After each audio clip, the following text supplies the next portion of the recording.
This is Will Tchakirides interviewing Miss Sharon Kay for the HBCU Radio Preservation Project. It is 10:50 a.m. on April 24th, 2025. We're recording this interview at WFSK studios at Fisk University in Nashville, Tennessee.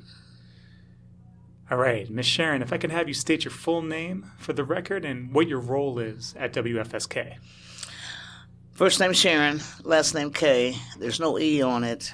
My role is general manager of WFSK. Awesome. Thank you so much. Now we're going to take this all the way back to the beginning of your life. Is that back when stuff is cheaper? Okay. Yeah, hopefully before a period of inflation. Oh, yeah. So, Miss Sharon, tell me when and where you were born. I was born in Leavenworth, Kansas. In another time period. That's okay. Maybe a decade or so? When are we thinking here? I would say 50s. Okay.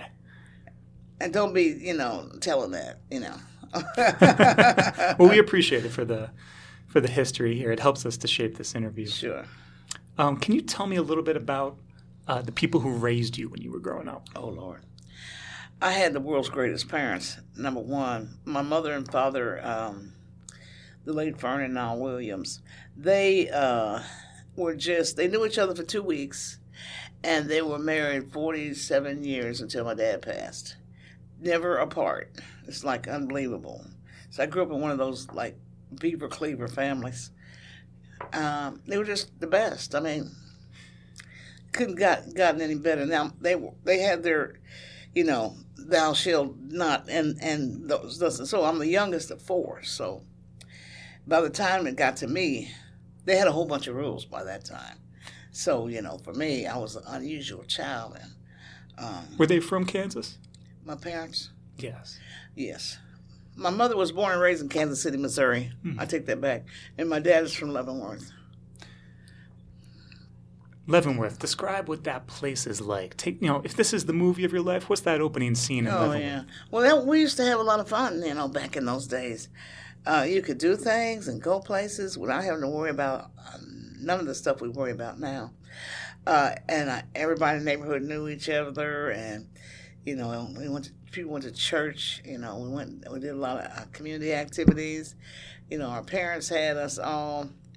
We all had to play musical instruments. What'd you play? Clarinet. And, it was all right. But my sisters played the flute. My brother played the drums. And I played the clarinet.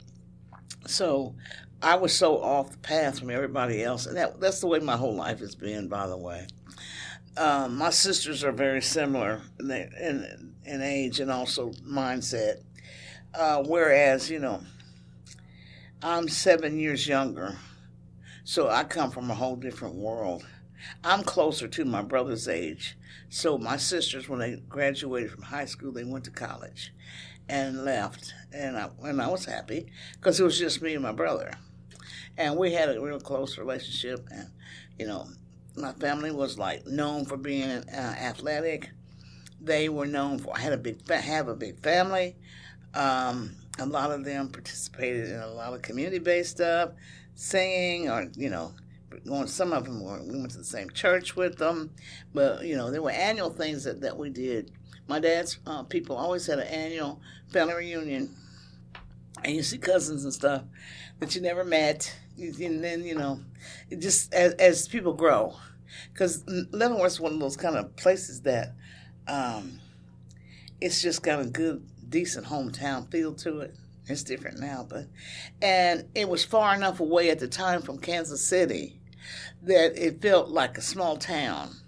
Now it's become a bedroom community, outskirts of Kansas City, and of course the military bases there and the prisons.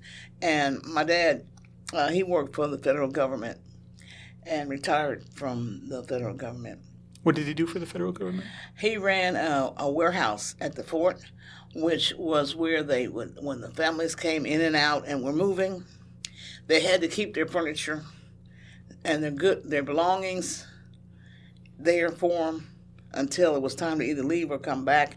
So that's what he supervised, and then he was very, very extremely organized. And how did your mother occupy her time? Oh, my mom has. My parents, my dad was real quiet, which is weird, for me. My mother wasn't. My mother's upbringing was in Kansas City, and born and raised in the 18th and Vine area, down in there with the Get Down thing. My granny lived down there, and my mom grew up around all that legendary Kansas City stuff. Blues and barbecue? Oh, yeah. We would have barbecue, like, constantly. But just the music side of it, there was a lot of that for us. I had relatives there, and everybody talked about going to the juke joints and, doing this and that and the other and this and that and the other. And my mother and my family always had music, even my grandparents. Yeah, what kind of music is playing in the house when you're coming up? Jazz, honey. It was some, and it was get funky stuff. I mean, it wasn't no boring, put you to bed. It was, like boogie woogie style. And that, my grandparents were very, they lived around the corner. They were very social, in a lot of social clubs and things like this. They had parties all the time. And they had a tremendous record collection, too, in their basement. And, just being around the music. And plus, we played a lot of music at home. That was back in the, before as Top 40 was becoming pop, regular. And our R&B was just kind of getting its threshold going. And do you remember any of the stations? There? Call letters there? The city itself does not have a station. Everything Kansas City was KCMO was a big one. Was everything that we had. We were like 20 minutes, which seemed like 1,000 miles at that time. But because Leavenworth sits on the Kansas side of the Missouri River, and you can overlook the river and look right straight into Missouri. So. And the military base for Leavenworth is there as well. But we were just like, my family was like, don't embarrass us, Sharon, or, that kind of stuff. And, my famous line my dad used to tell us all when we were kids at the kitchen table. We always sat together at the kitchen table at 5:30. Everybody had dinner. We all had our assigned seats. And, my dad sat on this end, my mother sat on that end, and the kids were, I was next to my mom, my two sisters were over here. And it was just every night it was the same thing. My mother did the same. I mean, their stuff was so regimented that I would say today that's probably a characteristic I have. I was going to ask you, Sharon, you're so vivacious, full of life. You got a large radio personality here. Where do you think you get that from? My family. It's and plus I'm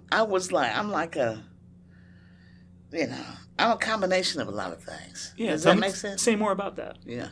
Well, I have people in my family that are real colorful and we're and real, some of them are funny, hilarious. And, my dad's people are all stoic and serious and everything. And then my mom's side, they're the party people.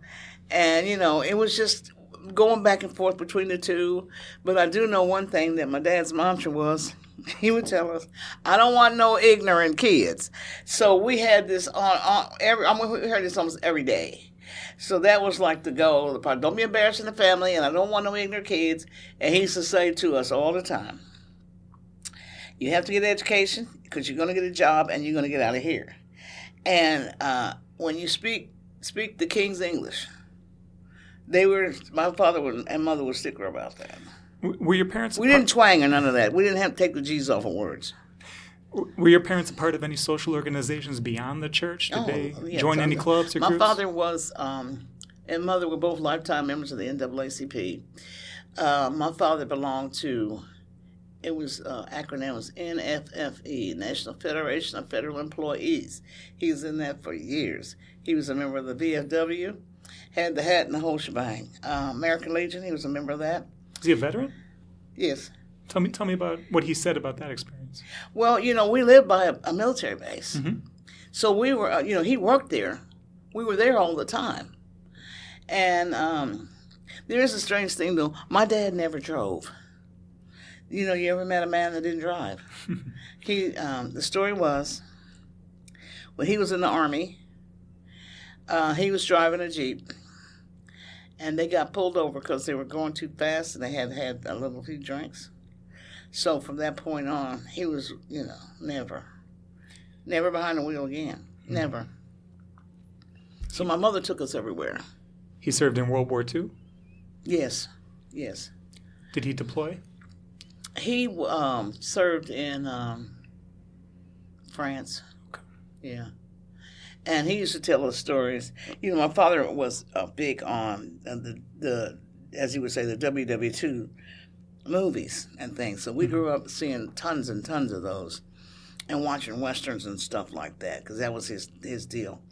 And, we could sit there for hours and be watching that. Something else my parents used to do all the time. They were avid news watchers. Who'd they watch? Oh, Lord. It was sacred. And then when we were growing up, we had black and white TV. And you couldn't talk until the commercial came on. Because my parents were focusing in on the days, CBS and all that kind of stuff. Sharon Kay? Oh, yeah, they were focusing in on it. So there's a lot of things in history. I remember, and I'm thinking my family probably remembers as well, my siblings, because our parents made us shut up and sit down and watch this. Because my father felt that was important for us to be knowledgeable. He didn't want any dumb children, okay? That's great. Tell me a historical event or events you remember seeing on the television. I remember seeing Kennedy's assassination over and over and over and over because I was in grade school. I remember a lot of stuff that had to do with civil rights, a lot. I remember the L.A. riots in the 60s because I have family out there. Lots. And I remember them, calling, scared. A lot of unrest, a lot of civil unrest, things of that nature. I do remember sporting events, things of that nature. And, we watched a lot of sports because we were sports-oriented people. So it was a lot of, Kansas City Chiefs with your last breath. Kansas City Chiefs. So it was, it was one of those type of things. So when the Chiefs won the Super Bowl first time, I remember that. Lynn Dawson was the quarterback. So I'm surprised my memory is working as good. Now, when it came to their involvement with the NAACP, do you remember any campaigns or anything that stands out from their involvement locally? From my parents? Mm-hmm. Well, it was a lot. It was a struggle then. Tell me about it. Well, my dad, the time frame that I grew up in, my father and mother taught us how to, be around people and not, this and that, and be able to carry on a conversation. They taught us how to do things. My mother, she was a maid, and I don't know what they call them today, domestic engineers, and she worked part-time. My dad was full-time. Because my mother, every morning before we would go to school, she would fix breakfast for my dad. Hot breakfast every day. He was spoiled. And then we'd get our cereal. And then my mother would comb everybody's hair. And then fix our lunches. This is like procedure like crazy. And we would go on and walk on to school.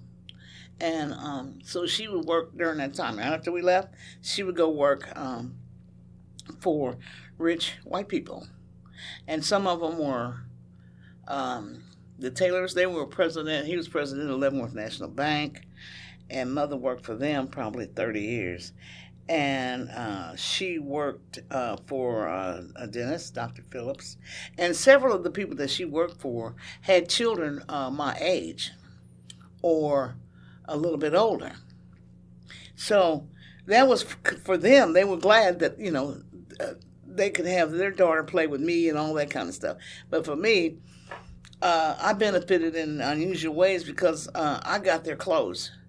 their leftover, their old clothes. So they would give them to my mother. And I grew up in hand-me-downs. But they had nice things. Well, what else do you remember your mother saying about her domestic work? Well, when she worked and served parties, she would help cater. She would serve. I had to go and help sometime when they were having big parties like the Taylors, when they had a big party, the bank party. They would have it at their big, beautiful home. And my mom would prepare all the hors d'oeuvres. We would clean, make sure everything's clean, ashtrays clean, everything. So my job was to pick up glasses off the tables when they're just, when they're finished or whatever, and also to empty the ashtrays. I had a silent butler. I knew what to do with it. You say that today, people don't know what you're talking about. And, my mother said, don't do a whole lot of talking, Sharon, because I know you, because I'll get in there. And so. Was that your first job, helping your mother? Yes, technically, yes. So she also worked for some military families, some generals. My granny and my granny's twin sister did as well. And my great-grandma, she did the same thing. They've always been in service to people, but they were good at it. How did they see themselves in service to the black community in Leavenworth Whatever and needed. Kansas City? Whatever needed. Because, they tithed, and they were my mother and father were officers in the church, and, my dad was in all the organizations. He would go to the meetings, and he would participate in all the stuff that the organization would be having. His birthday is Veterans Day, so every Veterans Day, we would put our flag up. My father flew American flag. It's rare to see a black person fly American flag. We was probably the only one in my hometown that did it. But on the holidays like the 4th, Veterans Day and all that, he would fly the flag and on a pole on the porch. And there was a parade in my hometown, Veterans Day parade.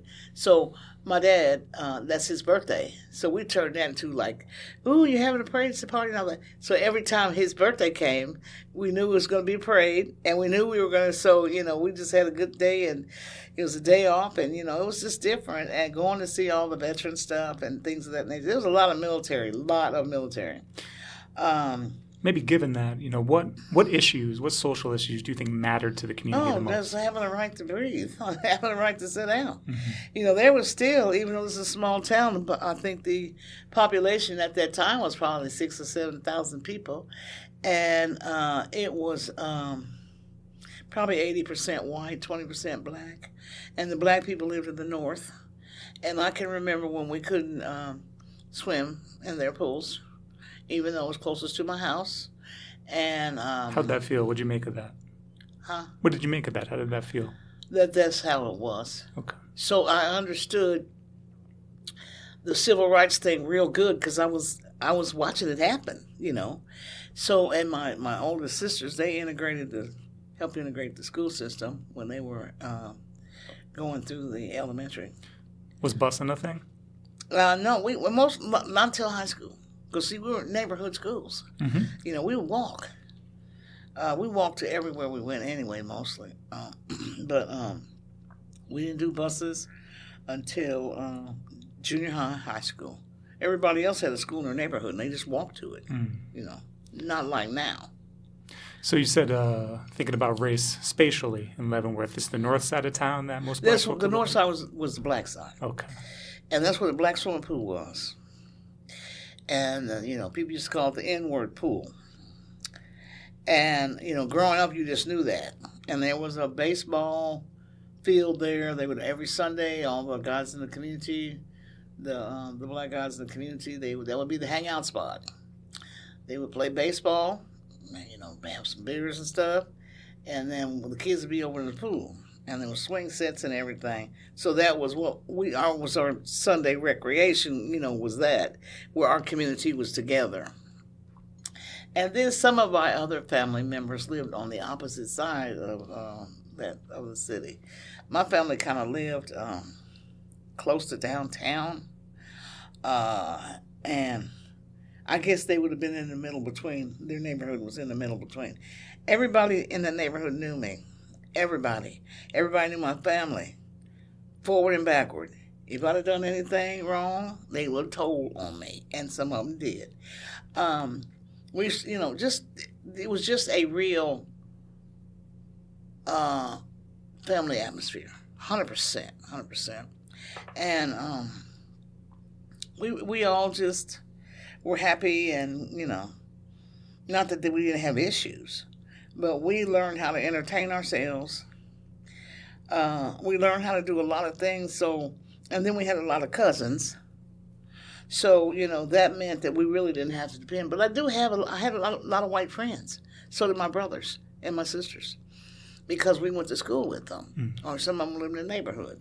So I didn't have any issues like that. What was your favorite thing to do for fun? What we do for fun? Yeah, what'd you do? Oh, Lord. Listen, it depends on what age range. Give me high school then. Oh, high school. My brother was in track. He pole vaulted and he played football. So I would do, my high school days were different than a lot of people's. When I was in the 10th grade, I was pregnant. And 14, I was kind of seeing this guy, and I was young and didn't know the stuff. So I got pregnant when I was 15. And a lot of my friends, they would continue to go on to school and everything. And things kind of changed for me then, because I had fun, but it wasn't the same. My mother was one of those kind of people that, because of stigma, I'm a teenager and I'm pregnant, okay, in this small town.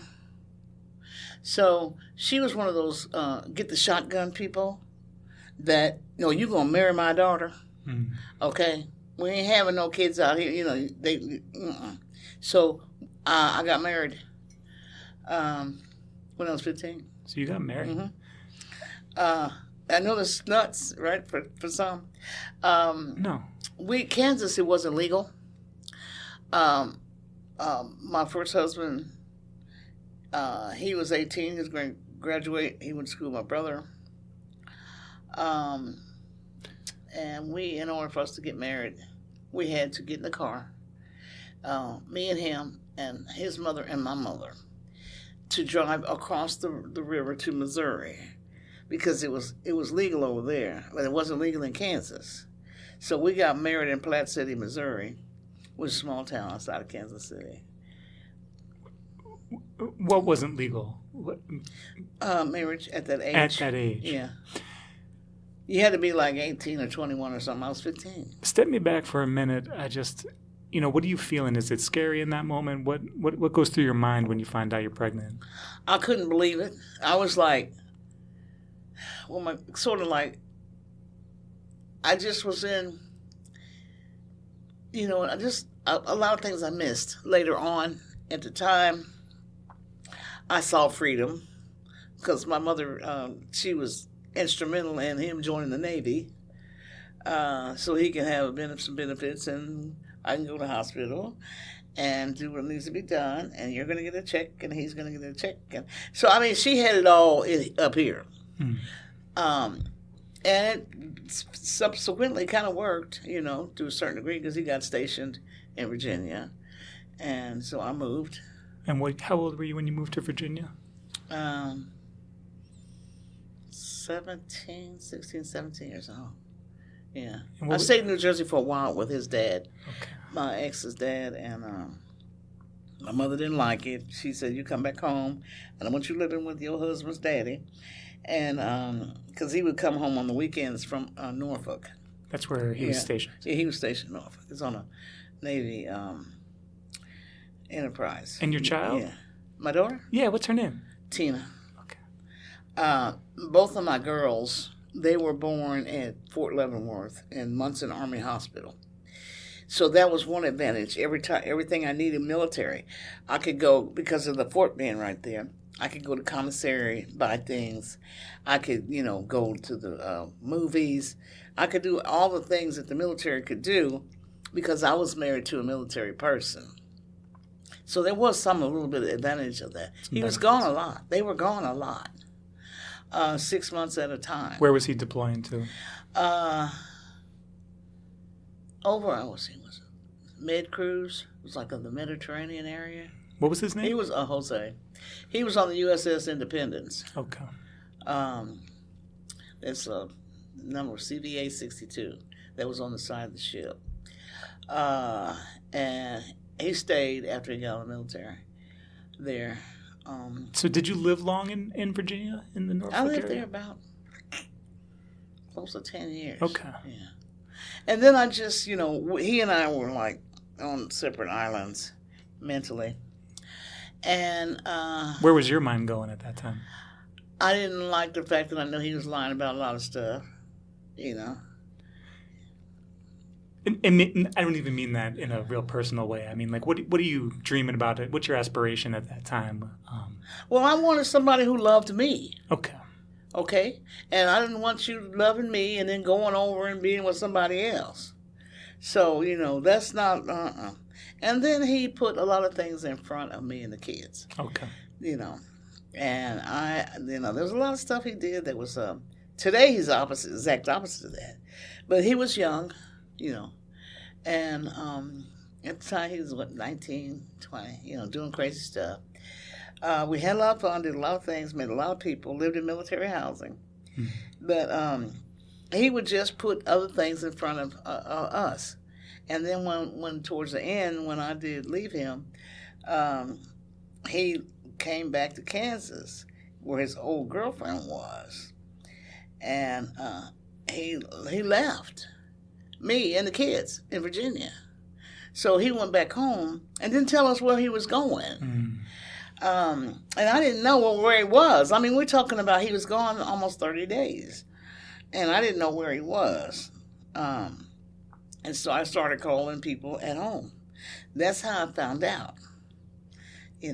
Oh, he's here. Oh, well, he's there. So the lies started to come unraveled, because he was going to be married to me and have these kids and then go see her. But that ain't the way the story was going to go. So I did not like that. So we separated. Where'd you find support? Did your family give you support? You care for yourself as well? Because I knew at home, my mother and father, they loved the kids. Although they said, we're not your babysitters. They would babysit anyway.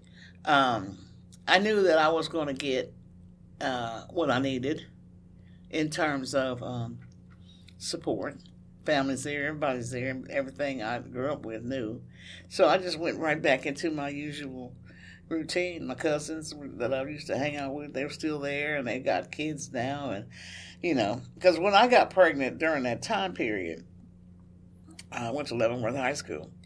There were 3 or 4 other girls that got pregnant at the same time.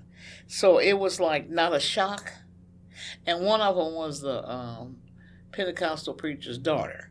So, I mean, it was just like something about that year. It was a lot going on. It was in the 70s.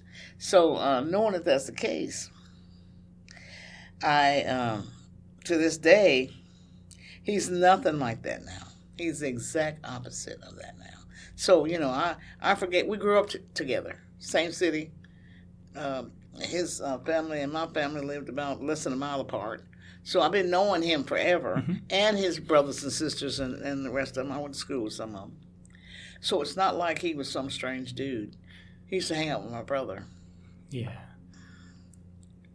Thanks for sharing that. Before we drift too far from Leavenworth, I'm just curious, what role does the federal penitentiary there play in the town? Is it employer? It's basically a job. Yeah, honey. Employer guards. Because there was a lot of prisons. There was the U.S. disciplinary barracks on the fort, and that was for the active students. And then there was the big house, the federal prison. So there was actually 2 prisons at Fort Leavenworth. And then also there was the state prison was in Lansing, which is a section of Leavenworth. And there was the women's and the men's. So we were surrounded by correctional facilities. And most of them, one of my cousins, she was a cook at the women's prison. Some of the people that were in the church, our neighborhood, were guards. It was just all kind of employee, and a lot of those people worked for the military too. It was a prison and military economy. Yeah. And, you went to school with them and, just, it wasn't a big deal. My dad used to get his hair cut when Colin Powell was there. The former chairman of the Joint Chiefs of Staff, he got his training at Fort Leavenworth. And he used to come down into the city to go to the black barbershop. And that was my dad, He would come home all excited. Oh, my God, Colin Powell. We were like, who? So that's how we learned who he was. Mm-hmm. And then he got his training, his general training there, because that was a military base for people to learn how to be generals and high-ranking officials. So, and then he came back and was over the whole thing. So he was the first black to do some stuff. And my hometown was big on black history. Buffalo Soldiers, two uncles. Can you say a little bit about the Buffalo Soldiers? Yeah. They now Colin. I want to bring up General Powell, the late General Colin Powell, because I knew there was a 9th and 10th Cavalry. They would have their get-togethers and do things of that nature. Some of the older soldiers, they would have their get-togethers and stuff. But General Colin Powell, when he was there to actually be over the base, he took a huge interest in the Buffalo Soldiers. And so he did a lot of research and different things of that nature. And he helped, he actually was very instrumental in the federal government recognizing them. And also they have a military park. And they have a big statue of the Buffalo Soldiers, and it's like a military complex, sort of when you first come in, and it's like a park for all people to learn history about who were the first blacks to do various things. That's not how it started. It has become. But he started the whole thing and got a big, beautiful brass or copper figurine, a horse, Buffalo Soldier on a horse. Because there was a lot of that kind of stuff and where I'm from. It was all about that. And my uncles, two of them were and then they'd have their get-togethers annual.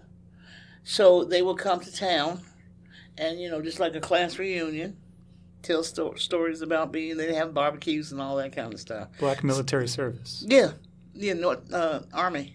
The 9th and 10th Cavalry. Yeah. They were, older, but everything around us was about the Buffalo Soldiers.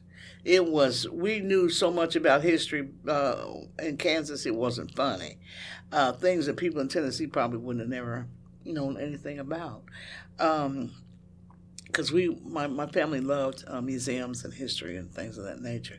So it was a big deal when this happened, because this was the first time the federal government actually commissioned something as important as the honoring of the Buffalo Soldiers. They had never had a federally funded area and commissioned a statue of a Buffalo Soldier on a horse. It's beautiful when you see it. It's turning out, it's still there, by the way, and there's a waterfall around it. It's So a lot of the people that connect the military, they go to the park and they see all this when you first come in. But if he hadn't done that, it wouldn't have happened. So in my hometown, people revered him very much, for doing that, because he didn't have to. Yeah. Did your father ever talk about race in the military, segregation, yes, integration? He did. And let me say this as well. Our family church, was real close to the military base. And it was an Underground Railroad church. Oh. Okay.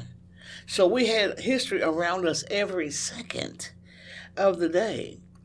And we would hear about it and be in it and all this kind of stuff. So a lot of things I probably remember. Other people may not, because they weren't immersed in it like we were. Did that history of the Underground Railroad find itself in the sermons and in the Well, what happened? orations of the church? What happened was they would celebrate that, and the way the church was set up originally, it was on a tall hill that overlooked. You could see Missouri at that point, and it's overlooking the river. And once you look at this on a map, it'll make sense. And Missouri was a slave state, and Kansas was a free state. So with the church itself being real tall and having some light, candle, whatever they use at the top. So they would see that from the Missouri side and know this is how close it is to freedom. So we grew up knowing all of this stuff. And they had the underground things down there underneath the church. It collapsed. The church collapsed. And what was the name of the church? Bethel AME Church. It collapsed and fell because the structure was, starting to crumble. And I think it was in the early 80s that it fell uphill, which is what I told my family was going to happen. They said, how is it going to fall uphill? I said, this church is going to fall that way. It's not going to fall down. And it did. So it was in the newspaper at the time. It was a big deal. Yeah. We're going to work our way towards radio, but, I am curious, like, this sense of history, this sense of the past, the importance of public memory. You talk about that Buffalo Soldiers Memorial. Did it play a role in shaping who you became as an on-air announcer? How do you think about that relationship? I mean, to me, if I didn't have it, I probably would have think different. Everything was a historic experience for us. Listening to my granny and my aunt and my grandfather and them tell stories about Count Basie and them. And, all of them, they used to come through, Charlie Parker and all of them. And, Satchel Paige, my mama telling stories about. So they were in that. They lived that. So I was fascinated by those stories about those musicians and, Satchel Paige. I remember my mom talking about, because my dad got jealous one time. He didn't want to hear the story another time. She said she was washing dishes in their little shack they lived in. And there was an alley in between. And Satchel Paige used to walk through there, going from the baseball or wherever he was going to home. So my mother used to talk about, how handsome he was, and he's this and that, and da-da-da, from her standing in the window washing dishes. He had no idea my mother was staring at him, I'm sure. But, just little things like that, and Count. My grandparents used to talk about, and my aunt used to talk about Count and Duke, and I was like, Count and Duke? I didn't understand that at first. So, because they used to do a lot of cards and games. My family always did that. And, it was a chitlin circuit. So, when you came to Kansas City, you're going to do the boogie woogie, and, it's a different kind of jazz, and, a lot of things historic jazz, take place there. So my mother and my granny and stuff, they were right in the center of it. My granny had a twin sister and another sister. So all those women were together. And so Count and Duke. Now here's how I found out who they were. They would sit and tell stories. And I would just be quiet and sit in the corner and listen because I was so curious, like I still am today. Because it was exciting what they were talking about. And they probably at some point either knew I was sitting over there or not. But during the chitlin circuit, they couldn't go to certain places and do certain things. So there would be like good time houses, and people go, you can stay here, or you can play cards and poker, or whatever you want to do, have some drinks, and nobody's going to bother you. So that my granny and my aunts, they had that kind of situation. Sort of green book locations almost, right? Sort of, yeah. Maybe not officially on the Green Book, but more underground. Yeah. Well, see, that was the black community then. Mm-hmm. We had to do stuff like that. So Count and Duke is Count Basie and Duke Ellington. I'm like, so when I finally figured it out, I was like, and they used to talk about other people in, during these times that, because they knew all of them on the first name basis. Because whenever you go to a town where you can't go to hotels and stuff, you knew where the black folk were. And you knew who was who and what was what in restaurants and all kinds. You know where to go to get things. So, and my granny and them, they would sit and play cards and poker and all that stuff all night long. And so they would just talk about the stories of the good old days for them. So it was women who loved jazz and really shaped your impressions of jazz music. Oh my God! When you just say 18th and Vine to my family, they just like, let me tell you about this. I mean, it was like, just to them, it was everything because it was exciting. No, tell me what 18th and Vine. Just paint a picture for me of 18th and Vine. Well, 18th and Vine is like the jazz home, and it's where a lot of the clubs were, and black Jew joints, things of that nature. It's much different than that today. There's a museum there and several museums there and stuff, but that's kind of the area where the black people lived, and it was hoody, just the hood, and but that was the best people could do back then. And my mom was born in the 20s, so you can about imagine what was going on during that time period. But it was like, man, music was big, always big in my family, and because it's always been there. Being around it constantly, my family was just, my mother's family were just straight up around music constantly. Mm-hmm. So it wasn't foreign for us to hear music and meet people that play instruments and different things. That was not foreign to us at all. So I guess maybe that's why I stayed kind of in this industry, because I was already familiar with a lot of things, and knowing it was in me, just literally just embedded in my soul. But you didn't jump straight to radio, right? You spent a little time first attending college at Washburn University, is that right? I went for a couple of years. I was a criminal justice major. Yeah, tell me what influenced that decision for you and what it was like at school. I wanted to have a college degree because at the time I did not have I didn't have my high school degree, so I got GED, and I wanted to have so I could show my dad. I wanted to have a degree, education, because that was big for him. And by that time, that was the Wayback Machine right there. I was in Topeka, Kansas at that time. What was Topeka like? Most unusual place. Almost same demographic as my hometown. It was largely white place, but it's also the home of Brown versus Board of Education. So I still had history around me constantly, and that's the city where I started my radio career. So my sister and brother-in-law lived there. So I went there and moved there from Virginia to, come home and you this and that. She lied. Everything's going to be fine. Whatever. This is your sister? Yeah, because she wanted me to come home from Virginia. Mm-hmm. And my other sister, my middle sister, she moved out there too.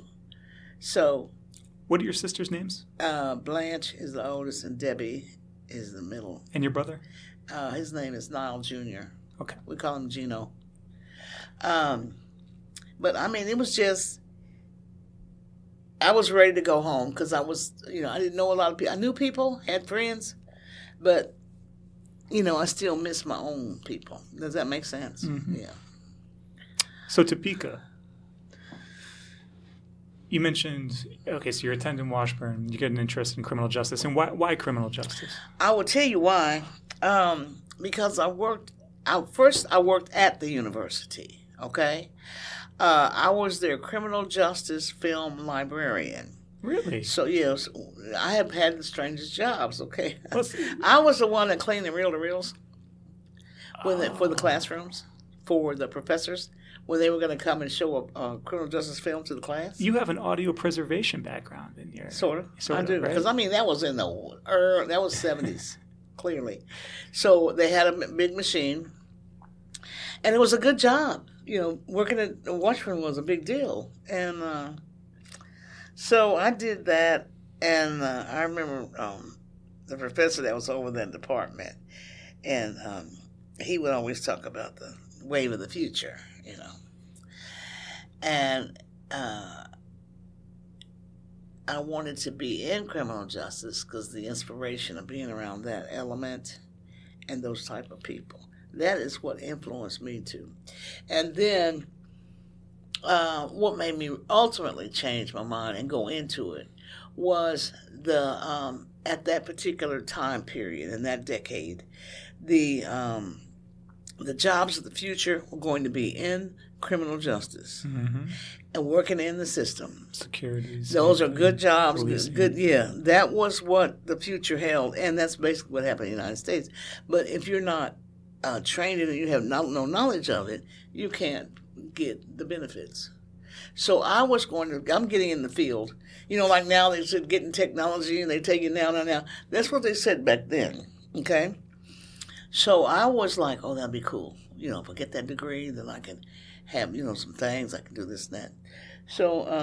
well, what did you specifically see yourself doing in the criminal justice field before you finished? Just the pure fascination of things. Solving probably problems. Okay. And which is sort of kind of what I do sometime now.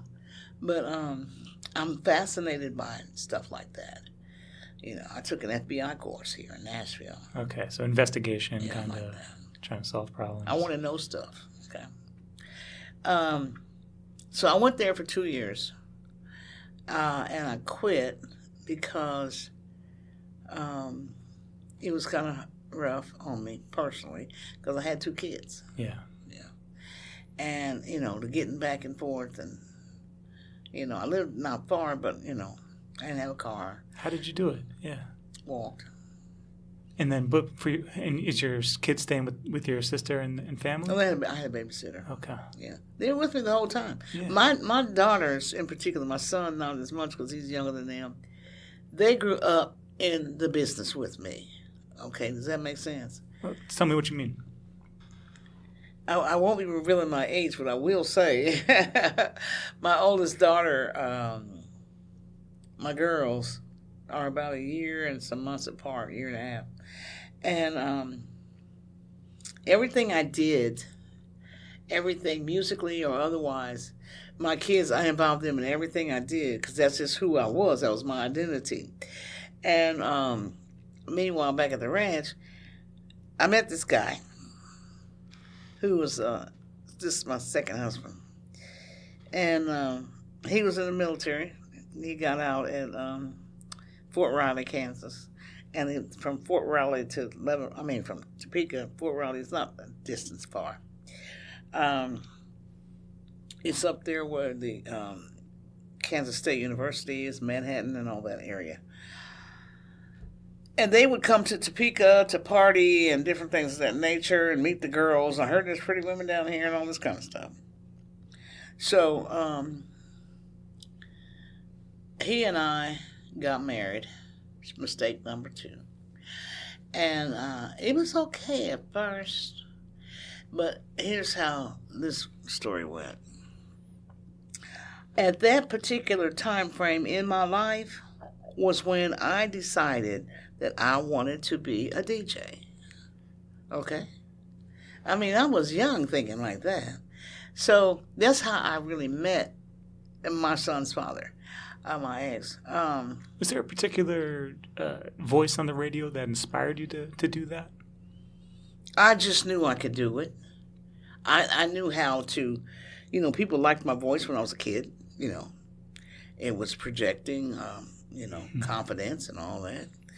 When we did something family, I would always be the one to read the announcements, that kind of stuff. So people, But it was like this particular person, he and his friend had a DJ business. That's how I met him, was he reeled me in, because this is what I really wanted to do in my life. And, I was, can you show me this and that, and ropes and all this? Oh, yeah, I'll show you. So them little showing me sessions got, closer and closer. And at some point, it was like they had their business called United Mobile DJs. And I was in it with them, but I was getting more popular than they were. Because I was, a woman, spinning records and, talking trash on the mic and. And you're talking mobile DJs, so going to parties and playing out. Built for parties, yeah. And as someone on the microphone, what are you doing during the parties? Tell me what you're doing as. Well, I had a persona. My name when I was a DJ, I would dress the part. It was important back in the Disco Diva days, honey. I called myself the Golden Lady. And I would wear gold lame jacket, shirt, sparkly gold shirt, gold parachute pants, honey, gold socks. I was gold from head to toe, okay? Solid gold. That was my disco outfit. So when people would hire them, they'd request me. And then a lot of times I got better than they did, and I could entertain the crowd better than they did. So there was some jealousy that started. And so this is in and around Topeka? Yeah, this is in Topeka. And that was really back in the day right there. Because that time frame, there weren't a lot of women doing what I was doing at all. I don't remember any women in any clubs or anywhere else spinning records. I do not remember any. So I was a novelty to a lot of people. Because I was real animated and, I'm just saying all kind of stuff, keeping the party hot.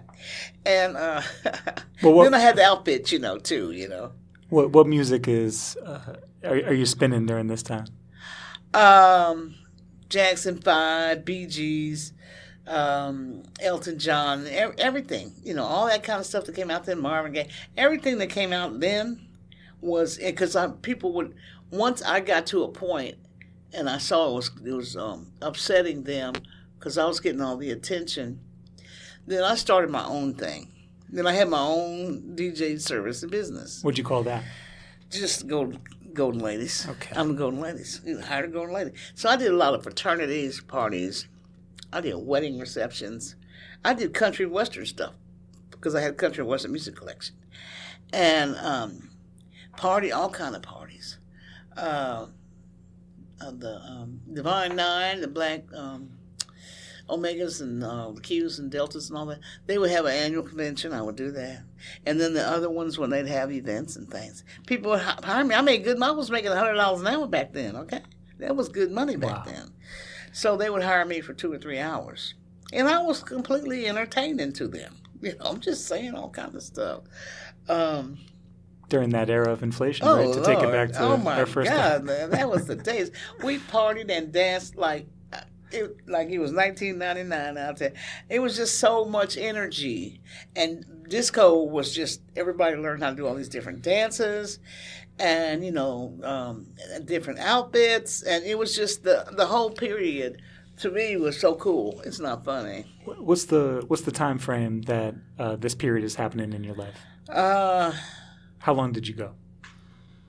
Let's see. I would say the mid-'70s, from close to 70. I think it was about 77, somewhere like there. And that was a hot disco era right there. Oh yeah.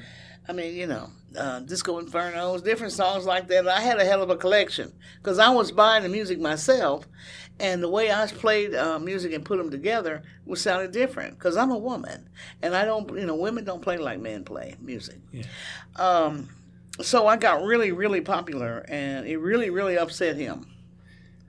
It really, really did. Okay, so it sounds like, is that why this came to an end, or no? What happened? He didn't love me. He was lusty.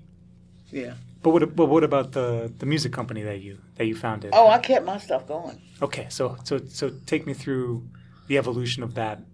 I kept it going because at the point I didn't have equipment, but I had music and I had the outfit and people knew me. So at that point in my life, I was figuring, and that's really the register when it goes cha-ching. When I started thinking about, if I do this for a living, I have to be legit, and I have to do this where I'm respected. So I have to be on the radio. That's how it started.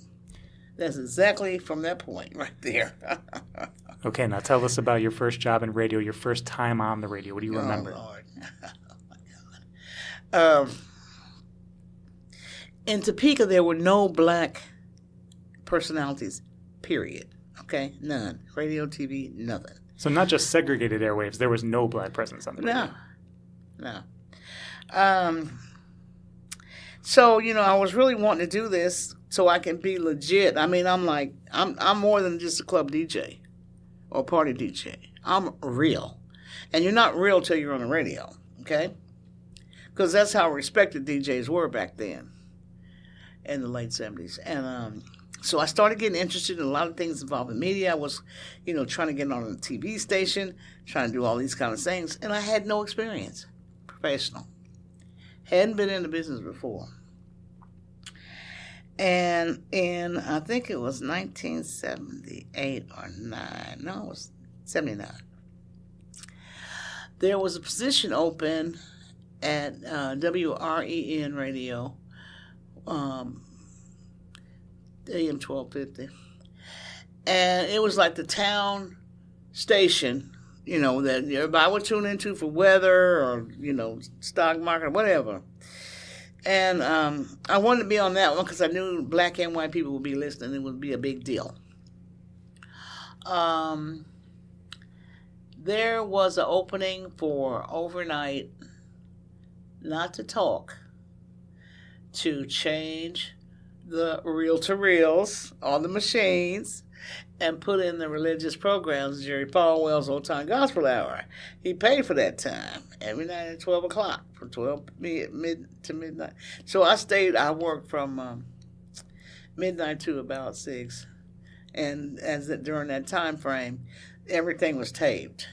So I would change the tapes, make sure they run on time, play the IDs, keep the station on the air, do all that kind of stuff. So that was really how I got started. And when I got the job, I had no experience. You must understand, okay? Had never, ever been on the air under no circumstances. Didn't know anything. So when my sister heard about this position opening, she said, you ought to go try it. And I was like, and then I started getting nervous because I didn't know what to do. I had talked myself into doing this. And so I told her, my sister was a reading specialist. She was an educator for years. And I said, well, I have to learn how to really, really enunciate and make sure I I don't want to sound black. I just want to sound nice on the radio. And, so I would practice with her. And I would get newspaper and read stories out of the newspaper in the mirror so I could get used to hearing myself. And so, this went on for a while because I really wanted to be in TV at first.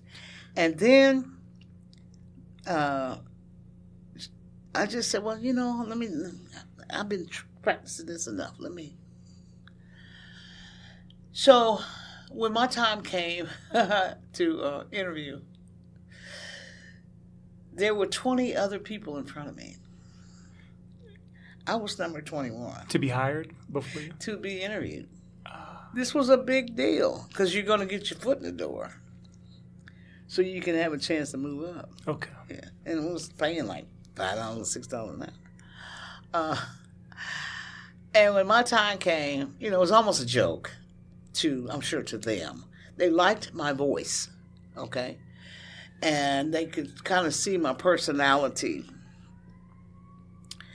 Dan Bennett, who was a corporate person with Cumulus Media, was the program director. He was the one that he took a chance. So they took me to the old school style newsroom, which is right next to the main studio. Just picture WKRP in Cincinnati. It's windows, and you can see from different studios. And they gave me some copy from AP. And at the time, I didn't even know what I didn't know nothing. I didn't know beans from bones. So they sent me in production because they wanted to record me on a reel-to-reel. And so I got in there, and they said, well, go on in there and, record a couple things and, then let me know when you're done. True story. When I got in there, I didn't know how to turn the dadgum thing on. You hear me? I did not know. And I'm like, I'm supposed to record this, but I don't even know how to turn the mic on. I mean, I knew nothing. They didn't show me anything. They just sent me in there to do it. So I sat around for a little while before I actually got up and said, could you, So the big pots, you had to turn them and flip them and all this. So I didn't know anything. Literally, I was as green as a gourd. I'm not playing. But I learned a lot just absorbing it and, not acting like I knew it, but I wouldn't say I didn't. How'd that first reading go? They liked my voice. They really did. So because they did, I was kind of sort of, I was kind of sort of a novelty. And I was black. This is an all-white station. Like, historic all-white. Legendary. No women and no African Americans in the building? None. Yeah. None. It's women secretaries. Okay. But, like, personalities, man. That was late 70s, early 80s. That station was owned by, at the time, former Governor Alf Landon, who you may famously remember ran for president and lost. And his daughter was a senator, Nancy Landon Kassenbaum. Their family owned a chain of radio stations. I worked at the mothership, okay? I've seen him, saw him, used to see him all the time, met him. So this was a big, big, huge deal, okay? He was huge in Kansas because they had big money. So just to be on there and say I worked there and was affiliated with it was enough to make me excited about it. So I had to learn all this equipment. I had to learn the ins and outs. You had to get a license back in those days. And your license you take the test, your license had to be current. And all licenses were posted there by the transmitter. I had to change the transmitter setting at night, certain time of night and day. So that I got the ins and outs of how things went. So the first thing I said on the air, got to say where I was actually talking, was when I got to do the top of the hour ID. And to me, that was the biggest deal I had. I was like, I got to tell somebody. Who can I call? Midnight to 6, I ain't calling nobody. And so I was trying to get good at that. They would, instead of using the recorded one, I would do it myself till I was really, And so from there, it just kind of escalated. Does that make sense? It just kind of went to a point where more and more things came. Yeah, take me through the evolution of the different roles at WREN. Well, I remember around this time, shortly after, they wanted me to cut a spot. I didn't know what the heck it was, okay? So they gave me the copy, sent me back in the room, and I knew the switches by then. And it was horrible. It was absolutely horrible. And it was a Valentine spot. And, it was just, this sounds terrible. I didn't have the inflection. I didn't have anything. It's a huggable, lovable bear. I mean, it sounded so awful that, and I stayed in there until I just, wanted it to get better and better and better. But I know it was sucked, and I know it did. I know that they were like, oh, Lord. So I had to learn the nuances of it and watch the people who have established and have been there and watch how they do things. So by observing that and just being there, I was there all the time. So as I'm there, my kids were. My sister and brother-in-law would bring them down at night and to the station to see me. And we'd get together for a little while, and then they go home. And they knew what I was doing. My daughters, in particular, they knew Mama worked at a radio station. That was a big deal to them, and they could go home and go to bed. So it was just, to them it was just a big deal. And but to me it was just, I'll be able to pay my rent. I was thinking like that. But radio's the kind of business that if you see, because I worked in corporate media, that's where I cut my teeth. If you see a crack in a window, you better figure out how you can fit in it, because that's very, very difficult to get in once you are on the outside. And if you don't have a name. And once you're in, what does it feel like to want to hold on to that spot, to hold on? Oh, yeah. Oh, most definitely. And just for me personally, I feel I had to start improving everything I did. I had to step up. And so that I wouldn't say, no, I don't know, but you do it first so I can make sure. So, something like that, But to be a black woman in the industry. Oh, Jesus. No pressure. None. Because everything that I would say, I was just concerned that people would, be upset because I'm a black woman and they're listening to me. My first on-air shift was midnight to 7, or midnight to 6, rather. I was on air playing music. That was my first shift, on-air shift. Nobody's listening according to them between midnight and 6, so it's okay for me to just go in there and you play the music tonight. That's basically how it happened, happenstance. And that was your first time playing music on there? On the radio. Mm-hmm. So, at that time, I didn't say much because I didn't know how to use my inflection. I didn't know how to speak, but I would just identify the songs. That's, Robin Gibbs, such a year, and you listen to, and then would be. So then my personality started to develop. Does that make sense? Yeah, and I guess what I'm curious about is like, it sounds like at first you're trying. It's almost like a colorblind on-air identity, but I'm curious like how your racial and gender identity comes into play over time. Well, I found out. At first, people thought I was white. I had people call me up and, because I had a cult following from midnight to 6. There'd be a lot of old ladies that couldn't sleep and people like that, and they would just listen to me all night long because my voice was very soothing to them. And then I got promoted after a while. The position came open for 7 to midnight. So I'm easing closer to being a personality. So then my on-air name was the Nightbird. So, I love these names. I love my names.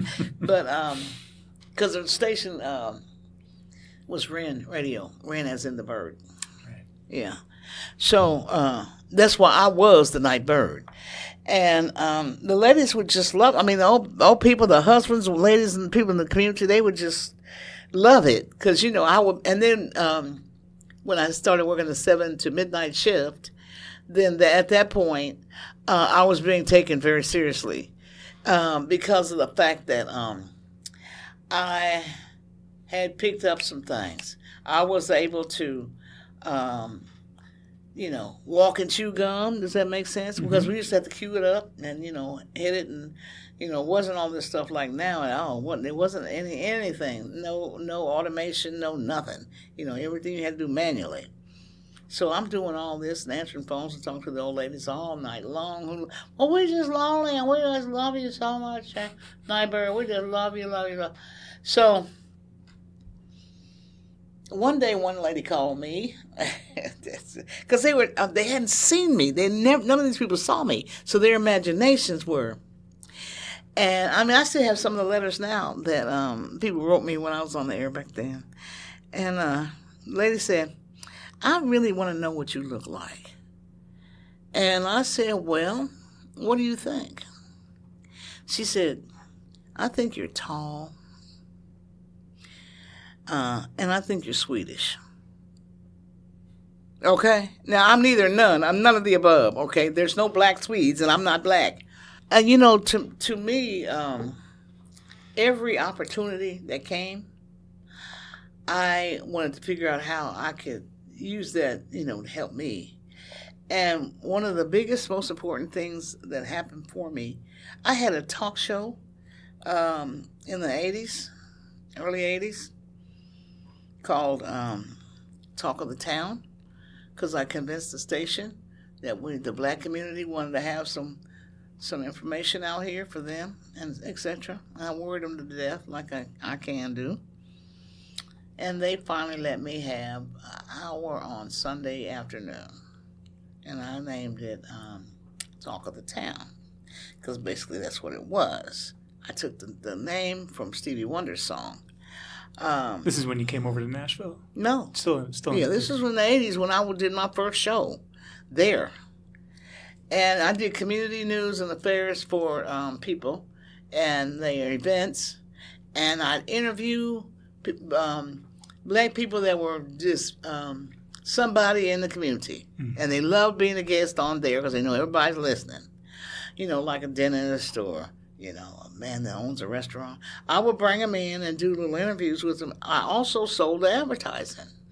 I booked all my guests. I did everything. So they saw that this could make money. So and we'll keep going on this, but it sounds like a very different listenership than when you were the Nightbird, and it sounds like you were actively trying to cultivate a different audience. I was at the peak of just about to bust out as a major personality, because I had so much personality that people would follow me no matter what I did. Was it a direct linear connection from the Nightbird overnight shift to this community program that you were doing? Okay. The transition was, for me, it was the challenge I felt at that point. I always liked public affairs and public service. I was doing it in the community anyway, and I would hear the same thing from the people. They were like, well, they don't ever cover nothing online. We don't. So I would hear that a lot. What do you think the value is of public affairs programming? Oh, Lord. You really got to know the who's who and what's what. And, things were unimportant to some people, but to some people it was extremely important. And we're talking about life-saving messages or services or, anything that would impact the public. What specific issues do you remember from that time? I remember some of the stuff I did. I had fundraisers. I used to do a variety show. What are you raising money for? There was a little girl that was born.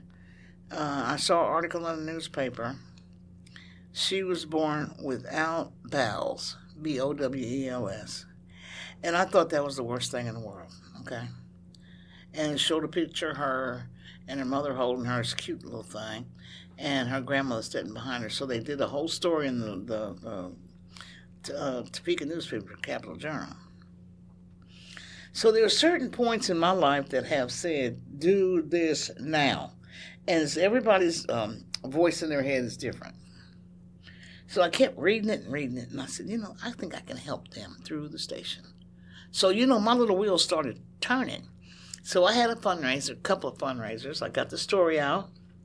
Insurance wouldn't pay. That was the reason why the story ran. Because the industry didn't want to accept this. Now, she's a black woman, too. They didn't see it as important. The child has their bowels on the outside their body, and that's not important? Are you serious? So I was so upset about that I said, well, I'm going to take this on, and I'm going to tell people about it. So that's what I do anyway. So I'm going to tell these people about this situation, and I think we, give them a little money to help pay for the surgery. I ain't know nothing about how much it was going to cost. I ain't no ideas. But I did want to do something to bring the light on this situation. So we had like a bowling tournament, and we had bake sales. All this crazy stuff I did, and these people were like, they loved it. The Berry family. Because here I am, don't know y'all, and I done picked up your calls and, raised a couple $1,000, and, it was just like that, and that's the kind of stuff I got into. So, you were challenging discrimination within the insurance. Yeah, well, and what ended up subsequently happening was the embarrassment to the insurance company that this was going on, because I had friends at the newspaper, and do stories, and the community knew. If I said it, they knew. So it was just very embarrassing for them. Because they started, the attention, I kept the light on it. As in anything in today's realm, you keep the light on it bright enough, somebody going to start noticing. And they did. So finally, we had a thing, it was a picture in the paper and the whole 9 yards of me giving them the check. And so in the story was the fact that the insurance decided to change their decision and actually pay for this procedure. Okay. So that outcome was good for them. Very good for them. That little girl right now should be in her late 40s, mid to late 40s. Mm-hmm. That was in the paper in Topeka. That was in the newspaper. And other kind of different things like that I did for the community. When I had my variety show, I had a variety show called Summer Madness. And I had a good relationship with the Parks Department.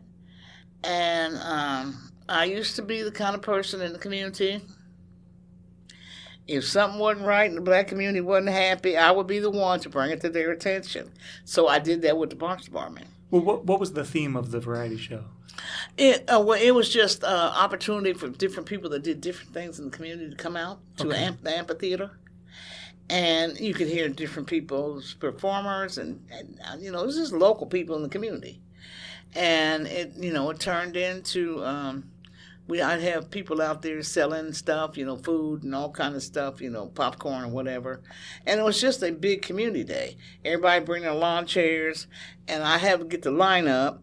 And, we had and reenactors there. I mean, it was a whole shebang. I was like, who? And my kids would help me with all this. So it was going very well. So the Topeka, Kansas Department of the Parks, I was still on their case. They allowed me to use the amphitheater for free. Didn't charge me. That's not enough. That's not what I want. The community would like to see the money that you're spending your tax dollars to bring somebody black to this amphitheater. They bring in Bobby V and, all these other people, and they never had a black performer. And the community was upset with that. So I kept on them. And so they let me have this event every year just to kind of cool me off. And it was called Music Under the Stars. And just stuff like that I would just do all the time, like I do up here at this radio station now. It's not it's not a stretch. None of this stuff. Well, that's interesting. You kind of just framed it as they were trying to pacify you and your needs because you were creating a ruckus, making noise about issues in the community. I was telling what needed to be done. I used the microphone for what you're supposed to use it for. And the people knew it, and I needed them to know it. And I needed them to say, wait a minute. Because my job was to bring it to the attention of the people. Well, a couple of other questions around this work and this time. I'm just curious, where does that desire to invest in and mesh yourself in the community, do it for the community, that service, what is that an outcome of? Is it that time in my family? Because that's how we grew up. Okay. I can't help myself. Yeah. I am probably deeper into this than my sisters. They do stuff for the community, don't get me wrong. But they do it in a different way than I do. My brother, he does too, but he does it in a different way than I do. So each one of us have our own ways of doing it. But I use my platform, back before it was even called a platform. I use the almighty microphone and the airwaves. And, people I told the facts. I would talk about my kids on the air. A couple of times I let them say hi to the people. So they began to really love me like crazy, because I was a woman, Well, being a woman and being a black woman, I'd also like you to speak as specifically as you can to the forms of bias, the forms of discrimination you faced within a white-owned media company. Oh, Lord. If you can. Yeah, it's easy for me to do that. Because you had to, people weren't interested in you. You were just this person trying to get this job. You didn't know what you was talking about or doing. And you always had to prove, you have any experience? No. TV people would say, get in the radio and then call us after that. By that time, they had moved on. So I heard that a lot, trying to get into the TV stations. I had no experience. I mean, I was really bold, to challenge the system. I had not 1 ounce of training, nothing. I didn't go to broadcast school. I didn't do any of that. Well, what gave you the confidence?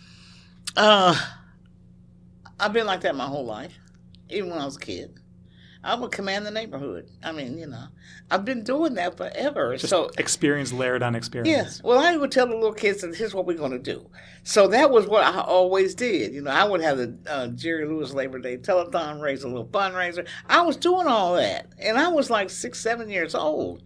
So to me, it's like, where y'all been? I mean, I've been doing this for decades.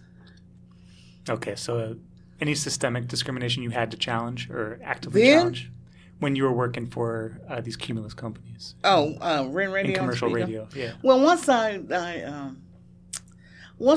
got in, and it was people were I was becoming a personality. I used to work 7 to midnight. That's a big deal. Yeah. And then my the station got sold to Landon sold to his daughter and son-in-law.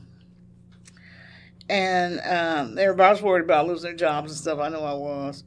But the person that was the program director was probably the most instrumental person in my entire broadcast career. His name was Dick Ward Fatherly, and he had that voice. He was the voice of the St. Louis Cardinals, and he did a lot of national spots, and he was Personality of the Year, national Personality of the Year. And he was from Kansas City. So they brought him there to be the program director. Me and him hit it off real good. I don't know why, but, he would start talking about, the Catholic Church and this and that. And I'd say, well, here's what I think this. So we would just get back and forth in conversations. And I would ask him questions about things. So, and nobody else would do that. The rest of them just thought he was nuts. But I would sit and have conversations with him because I wanted to learn some things. You don't get to be National Broadcaster of the Year if you don't know some stuff. You do not call games for the St. Louis Cardinals if you do not know what you're doing. He was doing national spots, and he had one of those voices that he was a popular DJ in Connecticut. He was a popular DJ in Kansas City. And, I just admired that. He was your biggest mentor? Oh, my God. Yeah, his picture's in my office right now. His voice is still part of my show today. People don't know it. That, because he's the person, the instrumental person who took me and said, I think you got some talent. And I'm like, oh, wow, that's the first time I heard that. So, he said, I'm going to take you under my wing. He's a white man, older white man, bald head. And he kind of protected me and nurtured me in such a way, because I was open to receive it, okay? And showed me a lot of things about the business and this and that and the other. So he is the person that told me, he said, what are you going to do with yourself? Well, I'm going to be a DJ forever. No. He said, what are you going to do? And I said, well, I'm going to be doing this radio. He said, no, here's what you need to do, because I'm going to tell you what's getting ready to happen. And I said, okay, what? I didn't argue, I just said, okay, tell me. The business is changing rapidly. And very soon, there won't be no need for no DJs, because their machines are coming. And I looked at him like he was crazy, because I didn't believe it, because that was back then, you had to have a DJ. He said, the machine's going to take your place. They can get a monkey to play this music, Sharon. That you need to have more skills than just that. And that's when my brain really started working, because I didn't know, And he said, here's what I'm going to do. I want you to do a talk show in the evening during prime time. Okay. And it's called Topeka Tonight.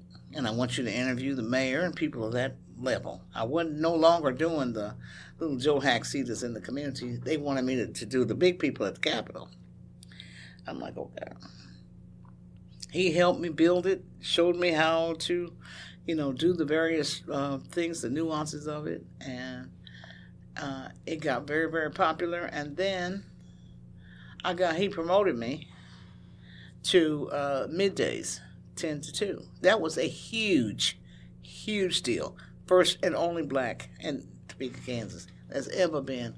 I was a major personality at that point. Okay, people would pay for me to come to their stuff, and good money too. And they would request me, and it was just that really did it. And in that city, there was no black people up there doing that. I mean, they're doing other things, but they're not doing that. Since you brought it up, what does it feel like to finally, you're paid a good wage, and you can, is it a load off a little bit? Are you able to feel a little bit of comfort? Well, just a tiny bit. This business, especially in corporate, will make you feel insecure, real insecure. Yeah. Because you always have to be, you can't have a bad day, at least not in front of people. You had to bring a lot of things, and you have to keep your composure and know what you're going to say and be witty and all this kind of stuff. And, it was like, there's some days you just didn't feel like doing that, But it just seemed as soon as I got in the control room, it was just like, it would flow. And because I involved my family. I talked about my family on the air all the time, years. So the people, I was like to them a relative or something. They had felt like a personal relationship with me because I was sharing so much of myself. And I found it easier to operate like that instead of being fake. I was just, this is me, and a couple other times with the old ladies, when I worked at nights, they wanted to meet me so bad. And when I got off one morning, they invited me over to eat. Lady's named Virginia, her husband's named Charlie. They fixed me a cheeseburger. It was about 10 inches thick, okay? Big, thick onion on there. I was like, oh. They just kept staring at me, And at first, when I went to their door, I don't know if they knew I was going to be black. I don't know. But when I said, hey, this is Sharon, this is librarian. Oh, is that you? Then the door flings open. This is Virginia, That was the thickest onions I had ever had on a burger. I never forget. My breath is going to stink forever. But I mean, that's the kind of relationship I had with the public. I wasn't, I'm so good. I wasn't any of that. I was just regular, just like I am today. And nothing has changed. Literally, nothing has changed in me. I'm the same today as I was back then. Mm-hmm. And I like to feel that I look the same, too. But that's interesting. You said, that door opened up. You felt a sense of fear in them until they realized who you actually were. Yeah, they did. I could tell how they picked up the thing. And when she flung the door open, I said, this is Sharon. She opened, oh, I know you. Come on in. We got the records coming out. We talked for a couple hours. She wanted to ask me all kind of questions. Okay. In the interest of time in our interview, I want to get a sense of how you got to Nashville. What was that transition? Well, now, as I left Kansas at the height of my career, being a midday DJ. Why'd you? I guess you're going to tell me what made you leave. By that time, I had already divorced my second husband, and my son was born. And I met this other dude. He was just got out of the military. And me and him dated for some years. And I would say he was from Tennessee. Okay? Murfreesboro. Never heard of the place. And he would always be talking to his family on the phone, different people in Virginia. Different people back here in Tennessee, and running the phone bills up, running my phone bills up. But we had a weird style of relationship. He loved the kids, could cook like crazy. He was just kind of family oriented, but he wasn't any good either. And I wouldn't talk about him, but it's the truth. Two of them are deceased. It's just, I needed somebody. He didn't love me either. Okay. He liked me. We were good. We lived together for about 5 years. So we got married. And I decided I needed to grow in my career. So, I started looking up here. And I'm in the 125th market. Who in the world's going to hear me? So I did research on Nashville. This is in the top 50. That's a good move. So, I was doing the tapes, and I still had my mentor, giving me, he was excited as he can be. That, I might possibly be working on the air in Nashville. That was huge. So, I got, flew out here a couple of times and, checked it out and looked around different things. And, I think I could do this. Now, this was Nashville in the mid-'80s, okay? Changed place. Totally changed. So, I had an interview at WSM. They screened me over the phone before I came here. They didn't know I was black till I got here, okay? Because I used my whitest white voice. And because they didn't have internet and all that, they couldn't look me up, they had no idea. I was applying for their news job. And honey, when I got here, my feelings got so hurt. They looked at me like, what you here for? And I said, at my own expense, I came here. So, they kind of talked to me and this and that and this and that. And, I never will forget that experience. It was kind of horrible. And, people were fine. They just did what they had to do. But they had hired a white girl and didn't tell me. Now, I don't pay this money to come out here for this interview. Y'all didn't pay for it. I did.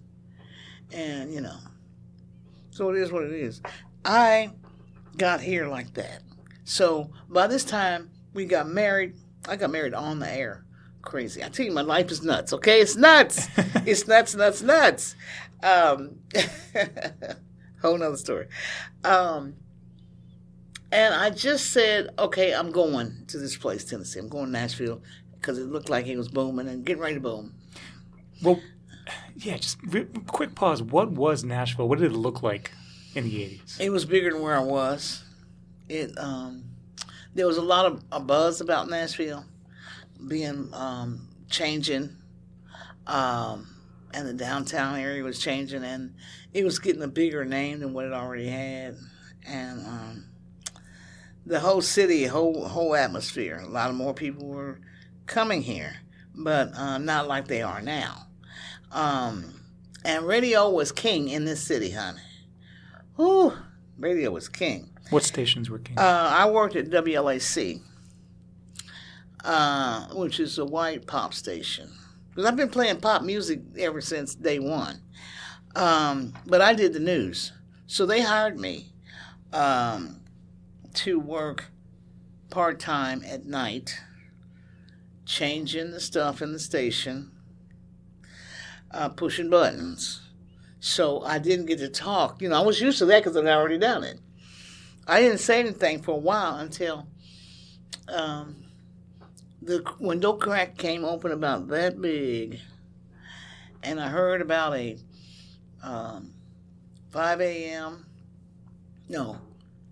3 a.m. to 7 a.m. part-time news position / producer. I'm like, okay, I didn't know, but I knew that it was big, okay? Because this is, WLAC was big then. And it was AM, by the way. It was just a strange time, strange people, strange things happened, and I always had to be open to the possibility. If I had been closed-minded and had acted, persnickety or whatever, if I had just not received it, then my story would be over a long time ago. And you're starting from the beginning again. I did. And this town was hard on me, okay? Because everybody was holding on to their spots like crazy, and they don't like no newbies. And don't you come in here and don't, it was hard on me. And I wasn't accepted, and nobody liked me. I was like, Lord, but I kept going and trying anyway, okay? Anyway, and so I started doing other types of things so I can, have some money. And when WLAC called me, I never even thought about this at all. They called me out of the blue and said, well, this opportunity exists, and we can, if you don't mind getting up early and you don't mind. I was like, no, I don't mind. I get paid. Okay. So, I am, again, gone for my kids in the evenings and all that, but I had them covered. And they were good with it. Don't let me sound like neglect. My kids were good because they knew they could turn the radio on and they could hear me. If they woke up in the middle of the night, they can always hear me. They know that I'm there. And they were my sisters. Anyway, so this Nashville thing, I will tell you, up until just recently, I feel accepted here on the air. And that to me is insane. But that's the way this place is. It was if you were on the air here, it was a huge deal. Because the radio stations would battle like you'd never seen radio stations battle. What does that mean that they would battle? Well, they battle because they wanted to be dominant. And, that was back when news was king. WFSM against WLAC, and they would clash. Ding, ding, ding. Who's got the best news? Who's got the best talk shows? Who's got the best anchors? I mean, because those two stations were primarily not music stations. They were news and talk and all that kind of stuff. So I was in literal heaven, okay? And but I didn't know anything. And people were just mean, and today I know a lot of them, and I'm like, they would just cringe if they knew how they treated me. But that's the way it is in this business. Insecurity. You're not about to come up in here and take my stuff. That's what people feel. They do. They go instantly to insecurity. And no matter what city it is or what you do in this business, you're worrying about who you are. Somebody come in there. Well, now, why are you here? Because you want to know, are you my replacement? Because that's constantly in the back of your head. So I think I finally got accepted pretty much when I worked at WQQK at 92Q. That was a black station, first and black station I would have worked at, FM. Well, that's something I wanted to ask you, because before we get to your time at WQQK, something that I've learned as I've interviewed folks for this project is sort of segregation on the airwaves. Black listenership, white listenership. This is 1980s Nashville. Describe race on the airwaves at that time. Oh, Lord. If you're black, this is the black station, WVOL 92Q. That was it. If you're white, you're listening to WLAC. You're listening to WSM. And you're listening to Coyote McLeod and the Zoo Crew and all this kind of stuff, because they were the predominant personalities that would be dueling. I mean, every day it was a duel to see who's on top. So that was back in the days when we could do crazy stuff like sit on a billboard and see how long you can last. Or, people would come. I mean, that was just anything to get attention. They don't do that now, though, for liability issues. But, that was, the competition was fierce. But I can't help but notice you didn't mention this station, WFSK. No, because I never even thought anything about it. When did you learn about WFSK? This station? I had been doing a lot of other stuff. I had worked at TV, done part-time TV, producing, associate producer. I had worked at a newspaper writing, because I've been constantly, keeping myself busy. But did you get your jazz fix by listening to WFSK? No, not really. No? The station was a mess. Okay. It was a hot mess. Because I had my own collection. Got it. I played music like crazy at the house. Me and the kids would dance all night long. So, I always had my own music. And I would loved a lot of R&B stuff. I would listen to the station where I was working. I listened to 92 because that was the happening spot. And if you were there, you were a big deal in the black community. So over here, you could barely get the signal because it was just scratchy and popping and Okay, so I interrupted you. I apologize. So that's all right. You made your presence. You have your voice now at this early morning time slot. How long does that last, and what continues to go? Over there at 92, that one was hard because it was a different type of, I'm dealing with a black environment. It's white corporate ownership, okay, similar to plantation style, but the black DJs and people in there were not necessarily friendly to me at all, okay? To be perfectly honest with you. They saw me as a threat. And, can't we just all get along? Isn't that what Rodney King said? But it just didn't, wasn't. So I would just ignore that and go on and do what I'm here to do, okay? Because I've worked every shift in this business to be able to even be in the radio business. During breaks, I've answered phones. I have done fundraisers. I mean, anything you can imagine has happened in this career just to get an opportunity. How'd you deal with that adversity? It was tough. What did you do to help yourself? Well, I just stayed involved in things. Like when I, tried to get in over there, the man at the time that was owning the station was black, and he and his wife were living here. And I met them when I was on the air in Kansas. And they told me about their station that they had. That's really what got me interested in Nashville. Sam Howard was his name. What station was that? I was working at the WREN in Topeka, and their family had a family reunion. His wife was from Topeka, and they knew who I was, and they wanted me to get the information on the air about their big family fundraiser. They were having a big family reunion. So I did, and then they were fascinated by me because they had already heard that there's a black lady that's on the air at the station. So, it was rare. I ain't playing rare. So when I met them, they were telling me that they own a FM station in Nashville, and they own this, and they do that, and blah, da, da, and da, da, da. And, if you are interested, let us know. When I said, yes, I am, at that point, I didn't let nothing pass through. And, we'll get in touch with you. I hate it when people say that and they don't mean it.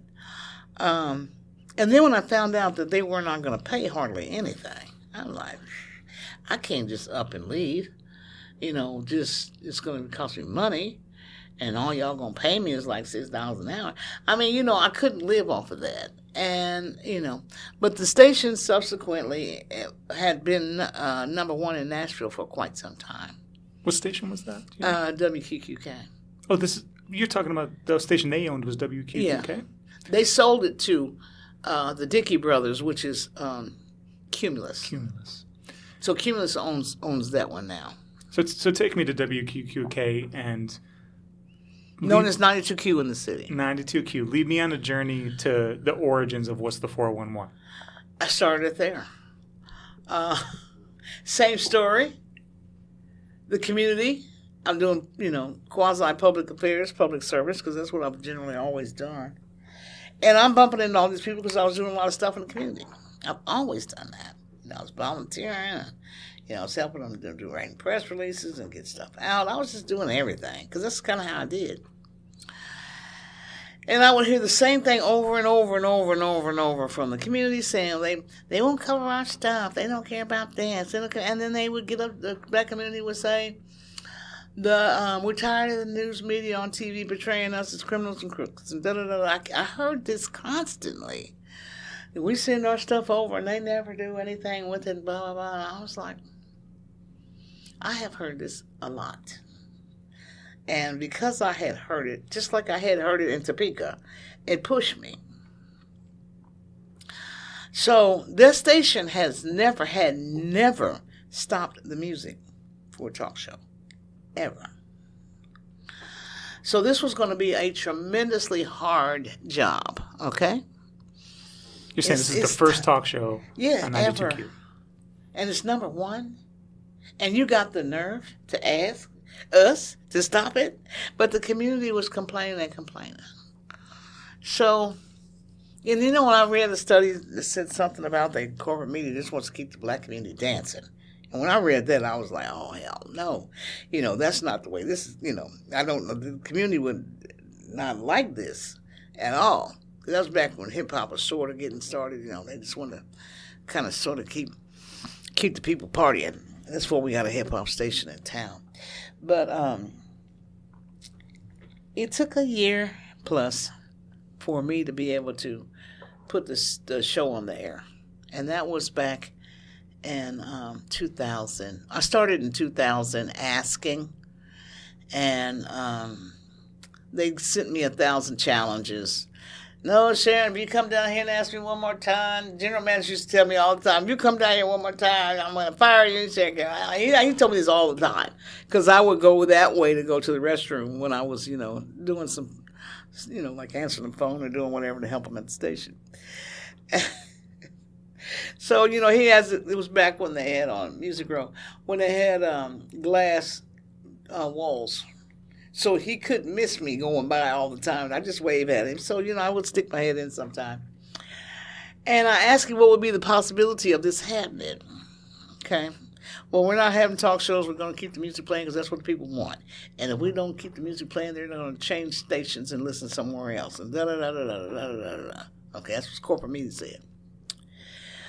So it took me about a year of constantly. Now, here's what they did, slick. They made me continuously have a challenge.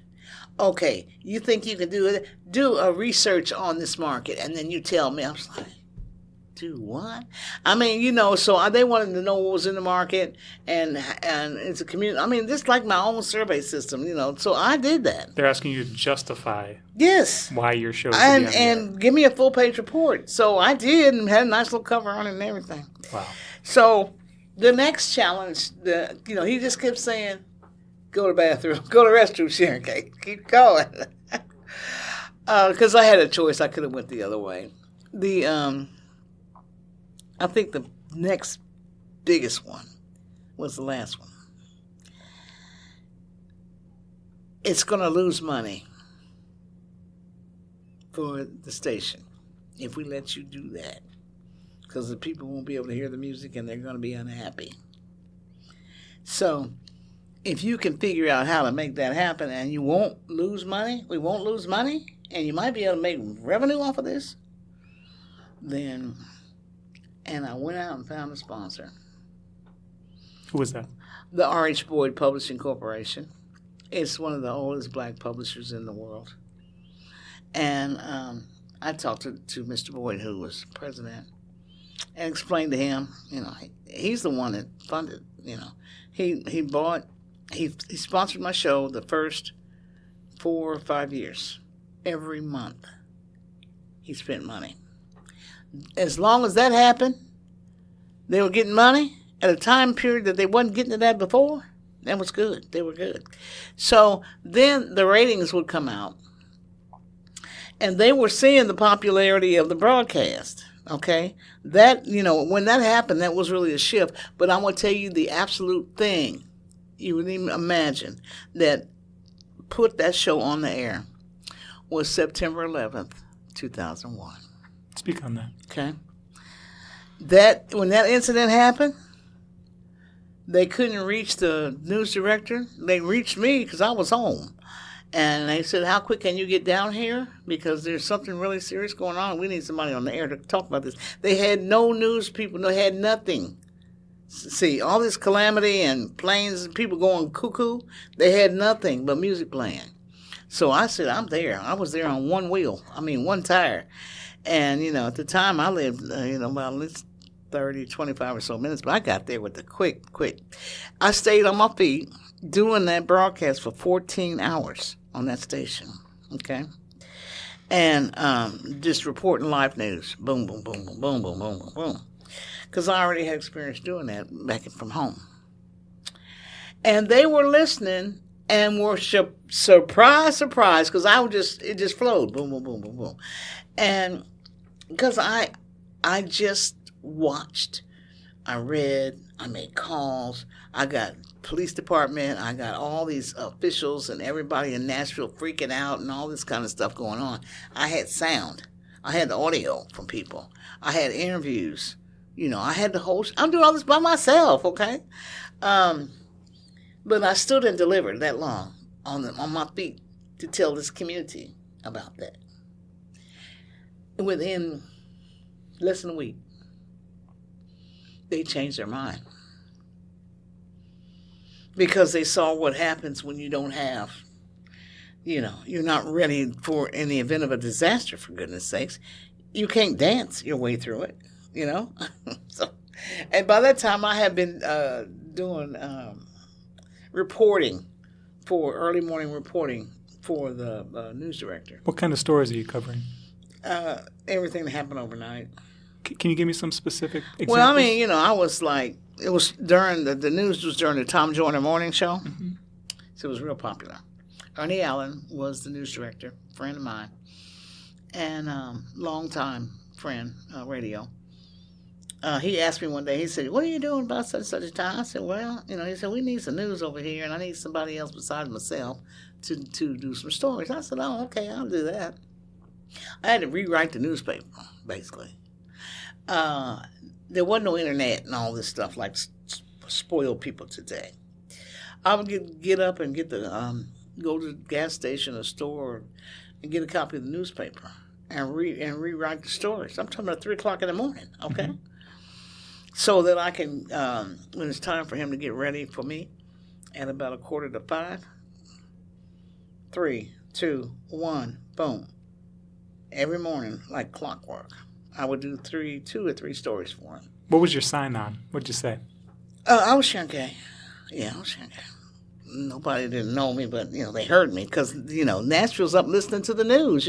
Tom Joyner, big deal. Mm-hmm. Morning show, oh, my God. So you're listening.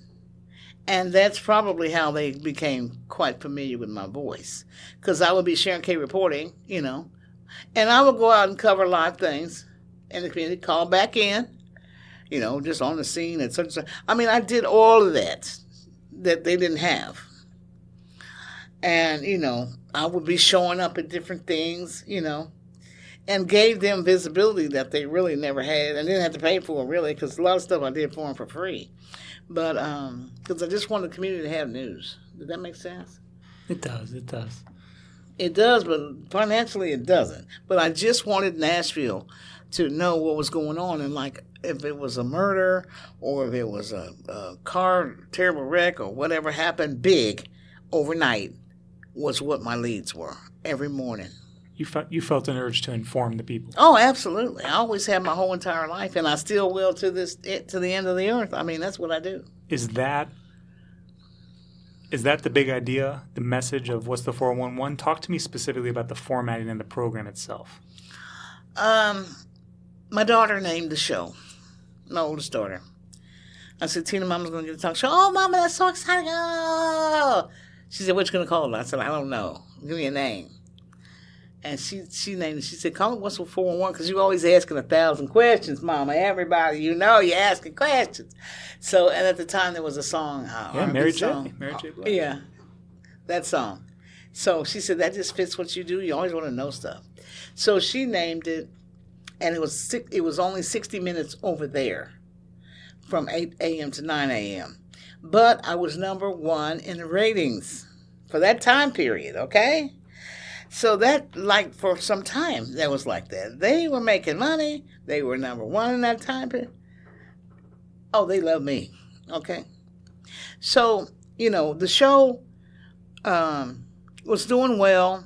A lot of people calling. Everybody want to be on it. Sunday morning, 8 o'clock. Everybody's up listening. And About 5, 6 years, 7 years in, I got a person that saw me somewhere, and they said, I got something to tell you. And I was like, okay, what? I heard that Fisk University is looking for a new person to run their station. And I was like, who? And because it never crossed my mind. What did you know about Fisk? That I had interviewed the president here, and she gave me a tour. Carolyn Reed Wallace, she was the first. She was on my show at 92. So was Hazel O'Leary. For Black History Month, I've had them on, and so I had interviewed them before I even, they already knew who I was. So the university was looking for somebody that has visibility, knows community, knows the business, and got clout, I guess. I don't know.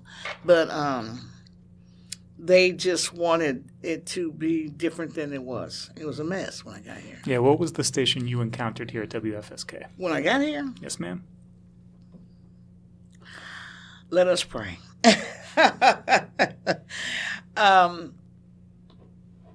I would say that the time I felt led to do it, even though they didn't tell me the absolute, complete, and total condition of this place. Which was? I'll put it to you like this. And they know it because they know I done told them. But the community knew it too. When at the time the person was my supervisor, I said, I want to see it first before I say yes to you. I want to see what am I dealing with, because I hadn't seen it, didn't know really nothing about it. He brought me up here. He cracked the door open about 4 or 5 inches in the control room. And then that was it. And I'm like, So I pushed the door back so I could, and I said, okay, this is why he shut the door. All the equipment was broken, raggedy, tape on it, wires coming through this. I mean, you had to lift up a wire to get in the room, okay? That's like not happening. And there were holes in the walls, and it was just deplorable. Everything was just put together with duct tape, and it was just a disgrace. The whole radio station was like that. Every single room. So speak to feeling. What did you feel when you saw that? Overwhelmed. Because I said, I just cannot let the black community have an image like this. I cannot. I was compelled to literally get the cleaning rags and the spick and span and whatever, and that's exactly how I started here. And was it here in Du Bois Hall? Uh-huh. Cleaning. This is WEB Du Bois Hall. And this is what and this place was a dump. But because his statue's right across the street. Yeah. And I don't know what they were thinking when they put this station up here. Okay, this is like, why? So they weren't thinking at all. Okay, somebody that just didn't give a crap threw the station up here. Because it didn't start out here, but the station's really never gotten the university love like it probably does now. But I just was determined in my spirit. I said, we got to have a better image than this. We got to do better than this. Y'all bringing in all these people, interviewing them and all that, and you got big, gigantic holes in the walls, and you got this and that. That was not going to work for me. So, we had to get rid of everything. It was just, I brought in a team of preachers, my pastor and some preachers and some holy oil to, take the... Who did help you, though? It worked. Who'd you bring on to help you? X came later. That's Exum Lawson? Yeah, he came later.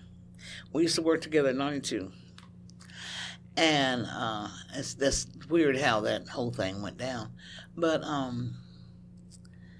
I looked around, as in Scripture, Moses' father knew that he was going to need some help. So he got his brother to hold his arms up. And I kept thinking about that scripture. And I said, well, if I'm going to do this, there's 40 people here Volunteers, 40, 4-0. Working for or volunteering for the station. Doing all kinds of stuff. On air, producing, everybody wanted to, it was just 40. What was the student involvement at that point? A couple of them did shows, but, it's not like it was in the early days. The university doesn't offer a communications degree.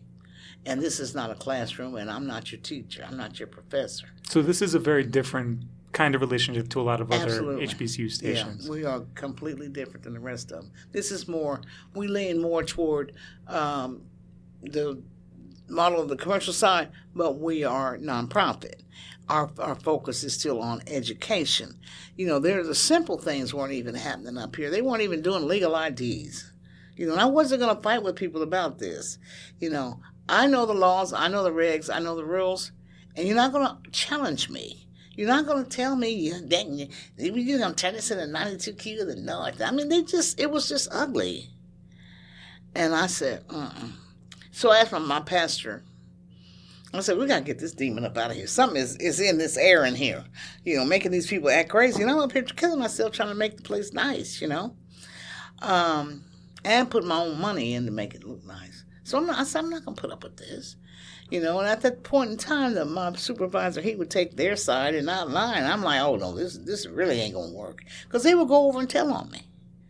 And your immediate supervisor? Yes. They would walk over to the Cravath Hall where he was and tell him on me. And I'm the paid employee. And I'm mistreating them because I'm making them do things that they have never done. And she won't just let me do. We're trying to make money, honey. Okay? So after a while, after I told him, I said, you got to stop. You have got to stop because you're killing me. You can't be their friend and be my supervisor. So it took a while, but I just had to have that in order for them to just calm down because these people want to fight. Okay? And I wasn't going to do that. I'm coming in new, and I come in with experience and where I came from, and I'm telling them on their community time when they come in here and want to do stuff, be on the radio, it's a big deal, but they weren't professionals. And I'm telling them what to do, what to play, and all this kind of stuff. They weren't going to do it. They didn't read any of the copy I wrote on any promotions. The one guy didn't want to play Christmas songs at Christmas time because he didn't believe in it. Somebody else didn't want to do the IDs. It was just everything. The volunteers. Resistance. Everywhere. So I said, we're not going to play every 30 minutes a different format. We're not doing that. Because it would be somebody would like Straight Ahead. And they would bring their own music in. And somebody would like kind of a hip-hop-y flavor, jazz. Somebody else would like, and then on the weekends and nights we had African music. We have Caribbean music. I was like, Jesus Christ. And all these talk shows, okay? And I'm like, So it's functioning as more of a community station. It functioned until it was so broke it couldn't even pay attention. And literally. It was an embarrassment to Nashville. And that, in my heart of hearts, is why I believe President O'Leary wanted somebody like me over here. Okay? And what format did you want to bring into the station? What it historically had been on jazz. So I just created Smooth and Contemporary combo. That wasn't together before they were separate.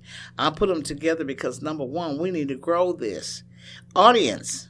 We just can't sit there and play 20-minute songs in the middle of the day while people are sound asleep and expect to make any money. You can't do that. So the formula was to make money and to bring more audience in, a slightly younger demo, but bring them in.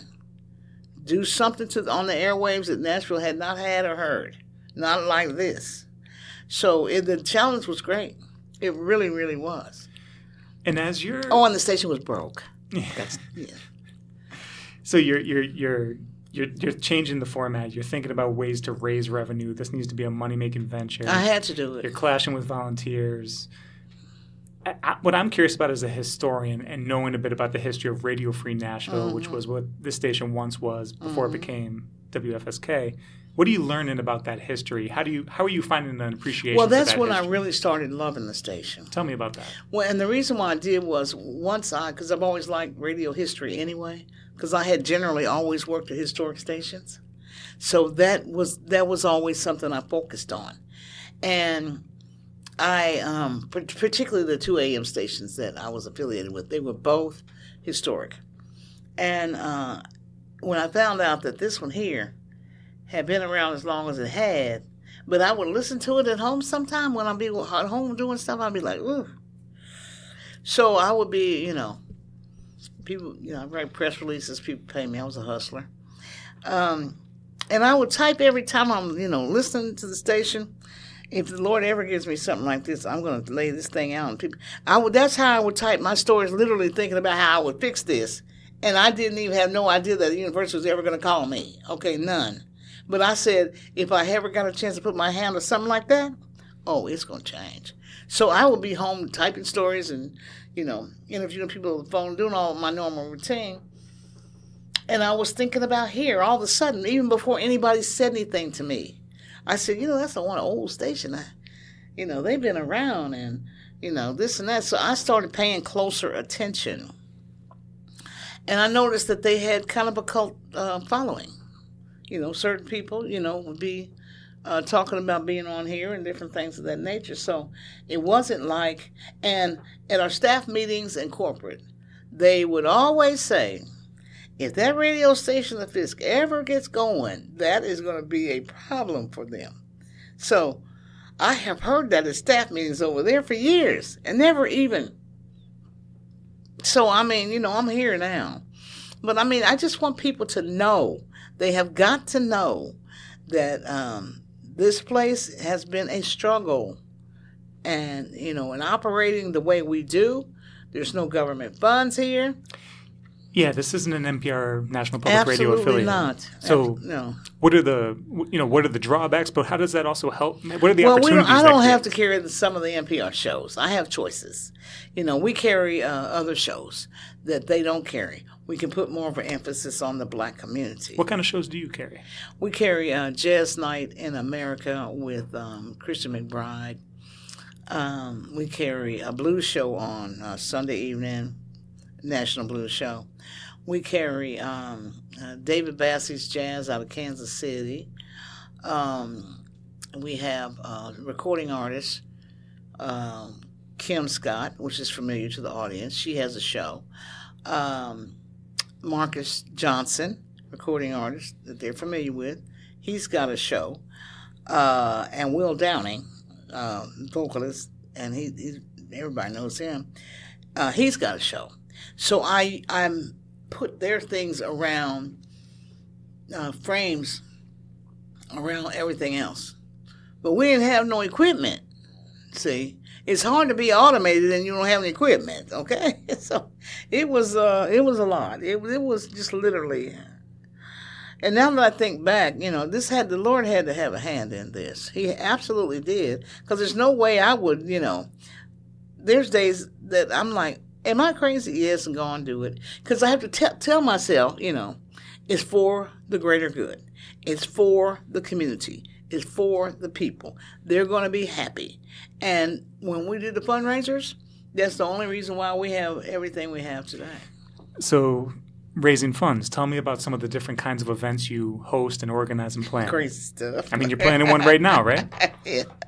We're working on a jazz festival. That's a gift to Nashville. We don't charge. And I get very outstanding artists to come.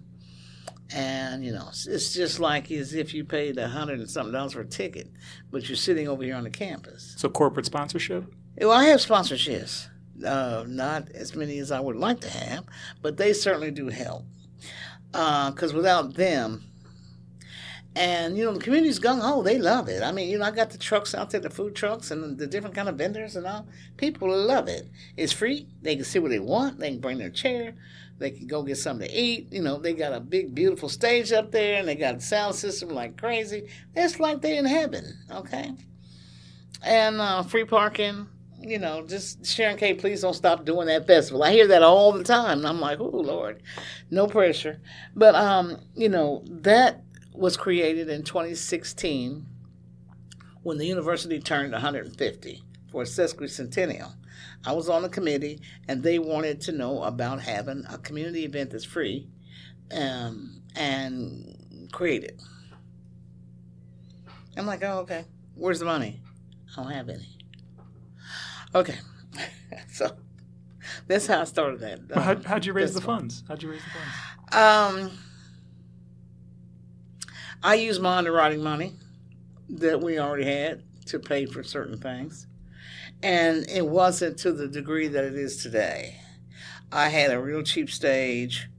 I had, it wasn't anything like it is now. Sure. Okay. And because the station was just doing that for 1 year. We did not expect it to be an annual event. Because I put the university's name on the festival. It's WFSK Presents Fisk Food and Jazz Music Festival. Okay. There's a reason for that. But anyway, having said that, it has become something that the people love. And if they love it, I love it. Okay? So that's more so not a fundraiser as it is a gift to Nashville. This is our music. These are our people. Yeah. And you say Nashville, like I want to know what the relationship is between this station and Black Nashville. And I'm talking we're cool. Jefferson Street and... Baby, they love us. Well, yeah. People love the station. They love it now more than ever because they can see what their money has done. They can come up here, and I can tell them exactly how much every single solitary piece of this equipment has cost. And, we have an engineer. We got to pay him. We got to pay for the internet. I mean, once people understand, you like to take pictures in the studio. You like to do this and that. We had to buy that banner. We had to buy these chairs. People need to know that. I'm asking you all to give. So here's what I'm doing, and they see what their money is doing. There's no questions. They have no questions whatsoever. We didn't even have production here when I first came. I get all that, but tell me what you define as the value of this station to Lord, Nashville. God Almighty. It has given to me a tremendous sense of being part of the community. Not just being over there and it's Fisk and all this. No. The community has been all over this radio station the entire time that it's been here. They either been on it, volunteered for it, listened to it, looked out the window and saw it. Every person, by and large, in this community that is of color is already familiar with it. And some of them are finding out, and some of them have come to some of the events that we've had. And that has worked as well. When I do my radiothons, that's a huge community event, and everybody in town, is on it because I'd ask them to be, participate. So I have that, and I have my spring drive, which is our birthday bucks. But and you're building connections with other Black businesses and other... Yeah, these people know me already. I've been here for a long time, honey. They already know Sharon Kay. But the power of that connection across Nashville, that really matters. Oh, it does, and it helps a lot because I go across bridges that wouldn't normally be. I'm inviting everybody is that has something to bring to the table. My show is like coast to coast. It's not just Nashville. So I'm exposing them to us and us to them. And a lot of these people already have Fisk connections. They might have a relative alumni or they themselves might have gone. I'm talking about some of the brightest minds in this country, which has been amazing to me. And they all have a good word to say. And, if you're writing books, I interview a lot of authors. And a lot of them say history books they talk about. This is... So I have treated it like that. Does that make sense? The digital has really broadened out your audience. And yeah, well, the equipment. Okay. Transmitter, console. But you have an international listenership. Online, yes. Yeah. We do. And, the station has to pay for that. We've been streaming now for close to 20 years. You mentioned the authors. Tell me about the significance of when, say, jazz artists come through here, who you've had a chance to talk to. They here all the time. Who? And I tell all of them, don't you come to this town and not come by here. Don't you do it. And then turn around and say, can I do an interview? No, you cannot. Because you don't have any respect for us. We've been playing your music. We've been supporting you. And then you come here and you're just too busy. Oh, no, we're not doing that. So they are, and then, it was a feature I did for a long time here called Artist of the Week. Mm-hmm. And every week for 52 weeks a year, I would interview a different one of them and feature their new release. And, just for people to hear about this. So the station got to be widely respected by the people in the music side and also in the industry, taking a look over here and seeing what we're doing or hearing about, the different things that we were doing. Because I can look around the other stations and say, oh, okay, I wonder where you got that from. Do any memorable interviews stand out? Oh, God, it's tons. It's so many. Too many, didn't they? I would say, like, a legendary people, Joe Sample. I interviewed him twice. And, his amazing self, I interviewed a couple of the Crusaders, mostly all of them. It's just, it's so many, it's unbelievable. And as far as music is concerned, it just goes from one end to the next. It literally does. Thousands of people I have interviewed up here. When does that energy... And it's not all black, okay? Just recognize that. They're both white and black. When does that energy from your DJing and your MCing days in the 70s and the disco era, when does that come out when you're on the radio today? Every time. I do the music. So you're getting me every time you turn the thing on. And I want it to be a pleasant experience, and I want the university to shine, and I want the community to feel good. Is it a similar feeling for you? Are you connected to that past? Shoot, yeah. When I turn it on, I'm driving down the street, and I'm like, I did that. So if nothing doesn't sound right, I can fix it, because I know how to fix it. And if something doesn't go right, I can make sure it gets right, because I don't want the community to think, oh, it's black, it's inferior. No, ma'am. No, sir. I don't want y'all to think like that. So that's why there's extra emphasis on a lot of things that we do here. Well, how do you define black radio? What does it mean to you? It means identity. And basically, that's how this radio station's history back to when it first got started. This was the first black FM in Nashville. Those students that started this radio station were absolute geniuses because it was at a time when FM was relatively new, relatively in the early 70s, because they had been trying for quite some time. It didn't just, boom, fall out of the sky. They started in 1969 working on this project. And getting together and getting the interest up and doing all this kind of stuff. And, it was just a miracle. It was about 72 or 73 when the license was 73. Mm-hmm. But they started in 69. So it was a long-term effort. Oh, most definitely. And the ones that have come back and were part of that, they are stunned. It's still here. Stunned. What does that feel like when those alums come back? I feel good. I do. And, I invite them all to come. Because I want them to see, because the station went through phases and changes. When it first came on, students were in it running. It was professional and tight. And they were doing things like newscasts and sports. They were doing it all, okay? And then, it fell in disrepair, and the students didn't, as times were changing, people's interests were changing, what they liked musically. They were getting more choices. And, so the students, were off doing other things. They didn't have time to devote to this. This is a 24/7 operation. We just can't shut it down at 7 o'clock and go home. That's not the way it works. Yeah.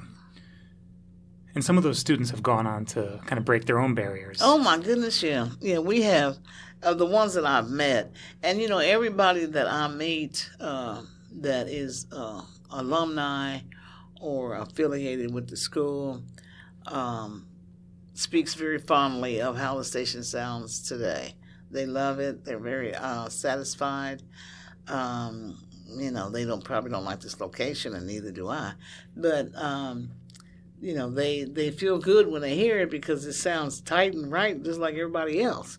We're not sounding like, oh, it's that tore up black thing. That's not how we sound because we're not doing that. You've developed a specific identity. Oh, most definitely. I have respect for the community. And my name is on this project too, honey. Now, how do you see your relationship with other WFSK's relationship with other HBCU radio stations? Do you get a chance to network? Is there any connection? Somewhat. Over the years, we are part of that African American Public Radio Consortium. Which has some shows and stuff we get from them. They had a conference once, and they pulled us all together. It was very nice, and it was at Shaw, and that was when the station was going and strong at Shaw, and I think it was about close to 20 of us, and it was just good to hear their stories, to see that they're doing the thing, and it's not that many of us. People need to recognize it's not like thousands it's less than 30. This is it. And each one of us do stuff different, okay? So, I just want this station to be memorable for people and pleasant, okay? And, this is a station you want to listen to when you're in the car and the traffic is getting on your nerves. That's what I want. Or when you want to hear different things of that nature that you only going to hear here. So that's, that is the mission. I don't want to sound like everybody else. I don't want to be hip-hop. We'll never be that. I don't want to be R&B. I don't want to be this and that and this and that. We're going to be what we are. So it's the identity of being the very first and only jazz station in Nashville. We best run with that ball, honey, because ain't nobody else going to do it. So the jazz lovers, smooth and contemporary, they identify with that because it means that somebody's paying attention to their needs and wants. Those are the people that you will see getting on all them cruise ships, paying all that money at them festivals, and traveling all over the world. Those are the people right there that listen to this kind of music. So that's who I want to attract to our station, and I want them to be our donors as well. Now, you mentioned Shaw, and their radio station, WSHA, is no longer with us. Yeah. Can you speak? It was functioning when we were there. Of course, yeah, but can you speak to the need to preserve HBCU radio and why that preservation effort matters so much? Why would we preserve anything if we don't preserve our own stuff? I mean, that doesn't even make any sense. We go around here saving everybody else's stuff, but we let ours go by the wayside? What kind of sense does that make? And, the Shaw story was just so sad. A lot of people were very, very sad about that. And because they were just, loved in that community and, just they're right up there at the very top beginning and representing. And, that should have been a wake-up call for others, but that's not the only school that is not broadcasting anymore, okay? So, to me, my job has really been, I'm sure other GMs have to do it as well, make sure that whoever's president and the trustees know the significance of owning your own, and you're just a shepherd over it anyway because it belongs to the public. That needs to be explained. They need to understand that. If you don't have any background and knowledge in this business, how are you going to know that? You're not. So, making sure they get it. This station, one time I found out that they were thinking about for 5 minutes selling it. And I was like, don't you ever do that. You'll never have another like this, ever. And that was at a time when the station wasn't getting monetized. No one had monetized it, so they saw it just as a waste.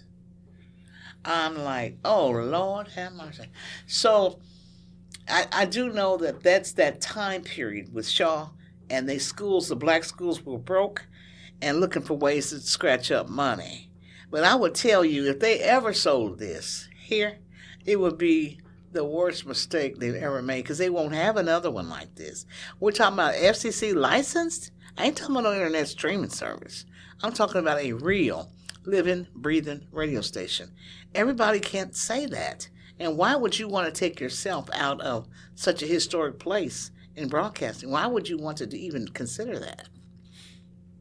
Yeah. And you know the world is changing today. Yeah. How are you thinking about the threats to FCC licensure today?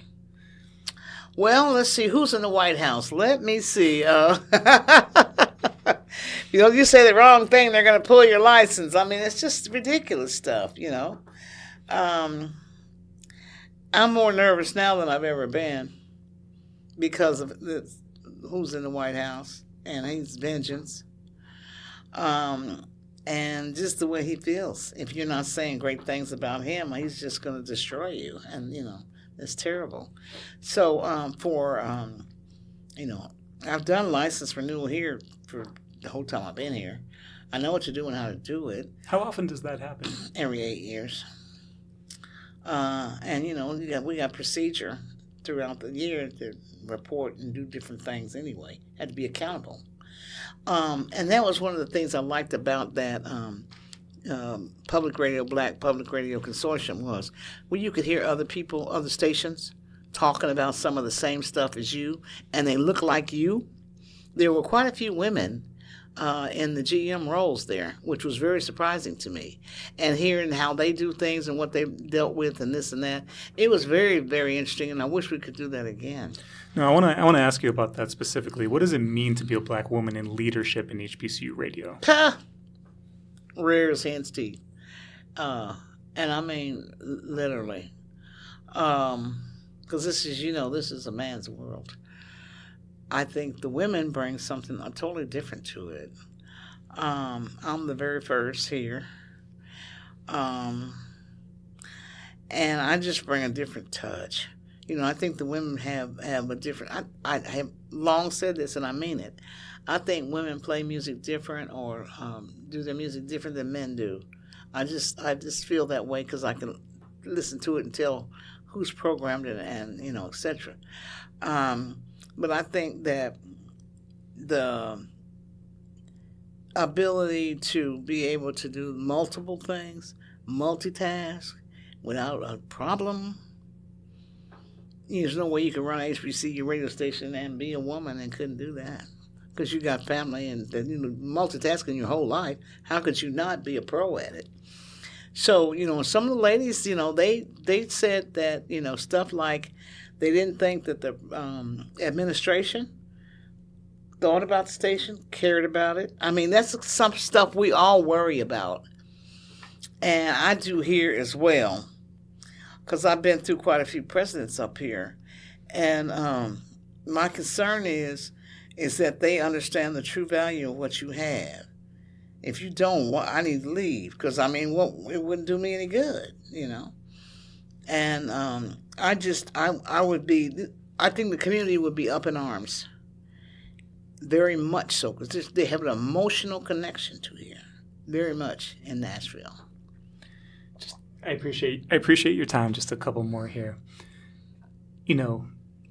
Something we want to ask our station managers we're interviewing is how they think about transitioning your leadership when your time in HBCU radio is finished. How do you think about that? And what do you? I don't know if I understand that question. So you're not going to be doing this in this role forever. Oh, come on. Unless you're immortal. Well, So when it comes to caretaking for this enterprise, this is an important thing that the community needs. How do you think about that transitioning? I don't know. Or is it gone when you're gone? No, it depends on how much energy you want to put in the project. Everybody's not going to be running at the engine level I do. A lot of people be like, I ain't doing this and that. They ain't going to do a whole lot of stuff I do. Okay? Especially for the money we get paid here. Because my heart is in this. I have a vested interest. I'm looking down the road of almost 50 years in the business. I would think that I have a vested interest in this. Okay? Mm-hmm. So, of course I would want to treat it well and what have you. I don't know, because I'm kind of particular here on this place, because I've been here, and I feel that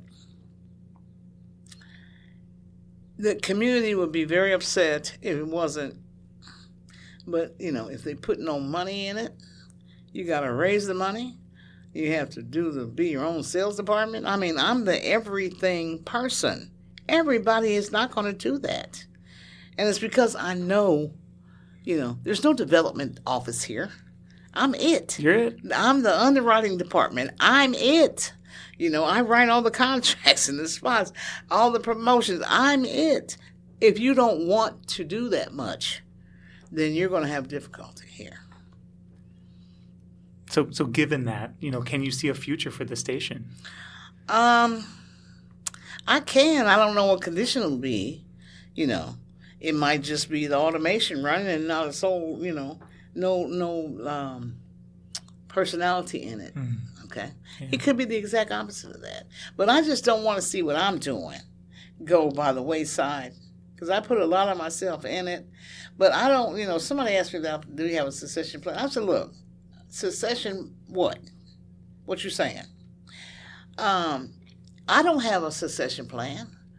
There is no, I don't even know what the university would do. Okay? So why would I make a plan about something that they hold the future to?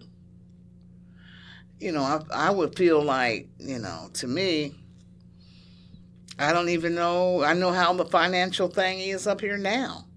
I don't know if they would want to pay the person the type of money it would take to do 26 jobs, because they're sure not paying me that, okay? It's a lot of labor of love going on. But I mean, because people want to be paid for their work. Mm-hmm. And you can't just say, well, I'm here. They don't pay no light bills. That doesn't, you have to be able to be compensated. So I don't know what they would do. Because if we don't take care of this place, and because if we don't raise the money, nothing gets fixed. Nothing gets updated. Nothing here happens. We have to raise our own funds to keep the thing running. Now, who is going to want to jump in that fire? Very few. Very, very few. So in light of that precarity here at station like WFSK, why do you think it's important that us, as the HBCU Radio Preservation Project is helping to preserve the memory of stations like this? This project is absolutely heaven sent. Because without you all blowing a horn for us, Gabriel didn't have a horn, you wouldn't hear him. Okay? You guys are carrying the banner high when people hadn't even thought about their HBCU radio station.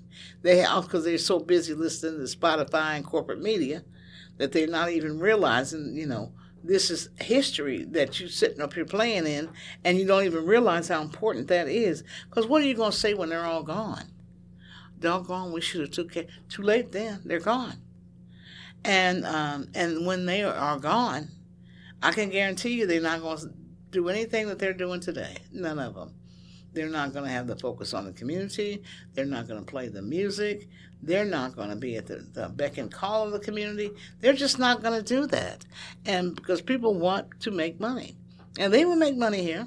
Another company bought this place. They would definitely make money here. Okay, last question. I want to know what gives your life meaning outside of this radio station today. Meaning? Mine?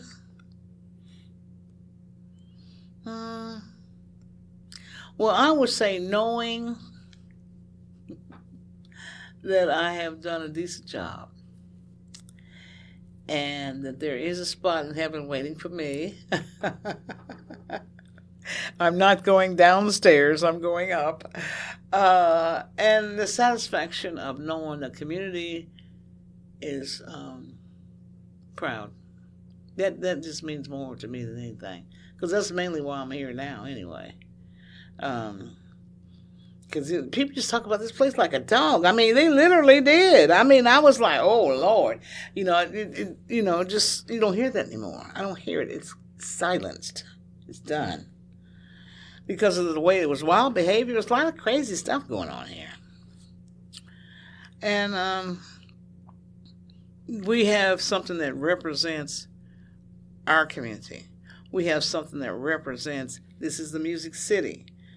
This format and formatics is represented of like the buffet line. When you go to the Golden Corral, wherever you're going, it's got a little bit of everything. So a city named Music City, because of the Jubilee Singers, should have more choices than just one or two.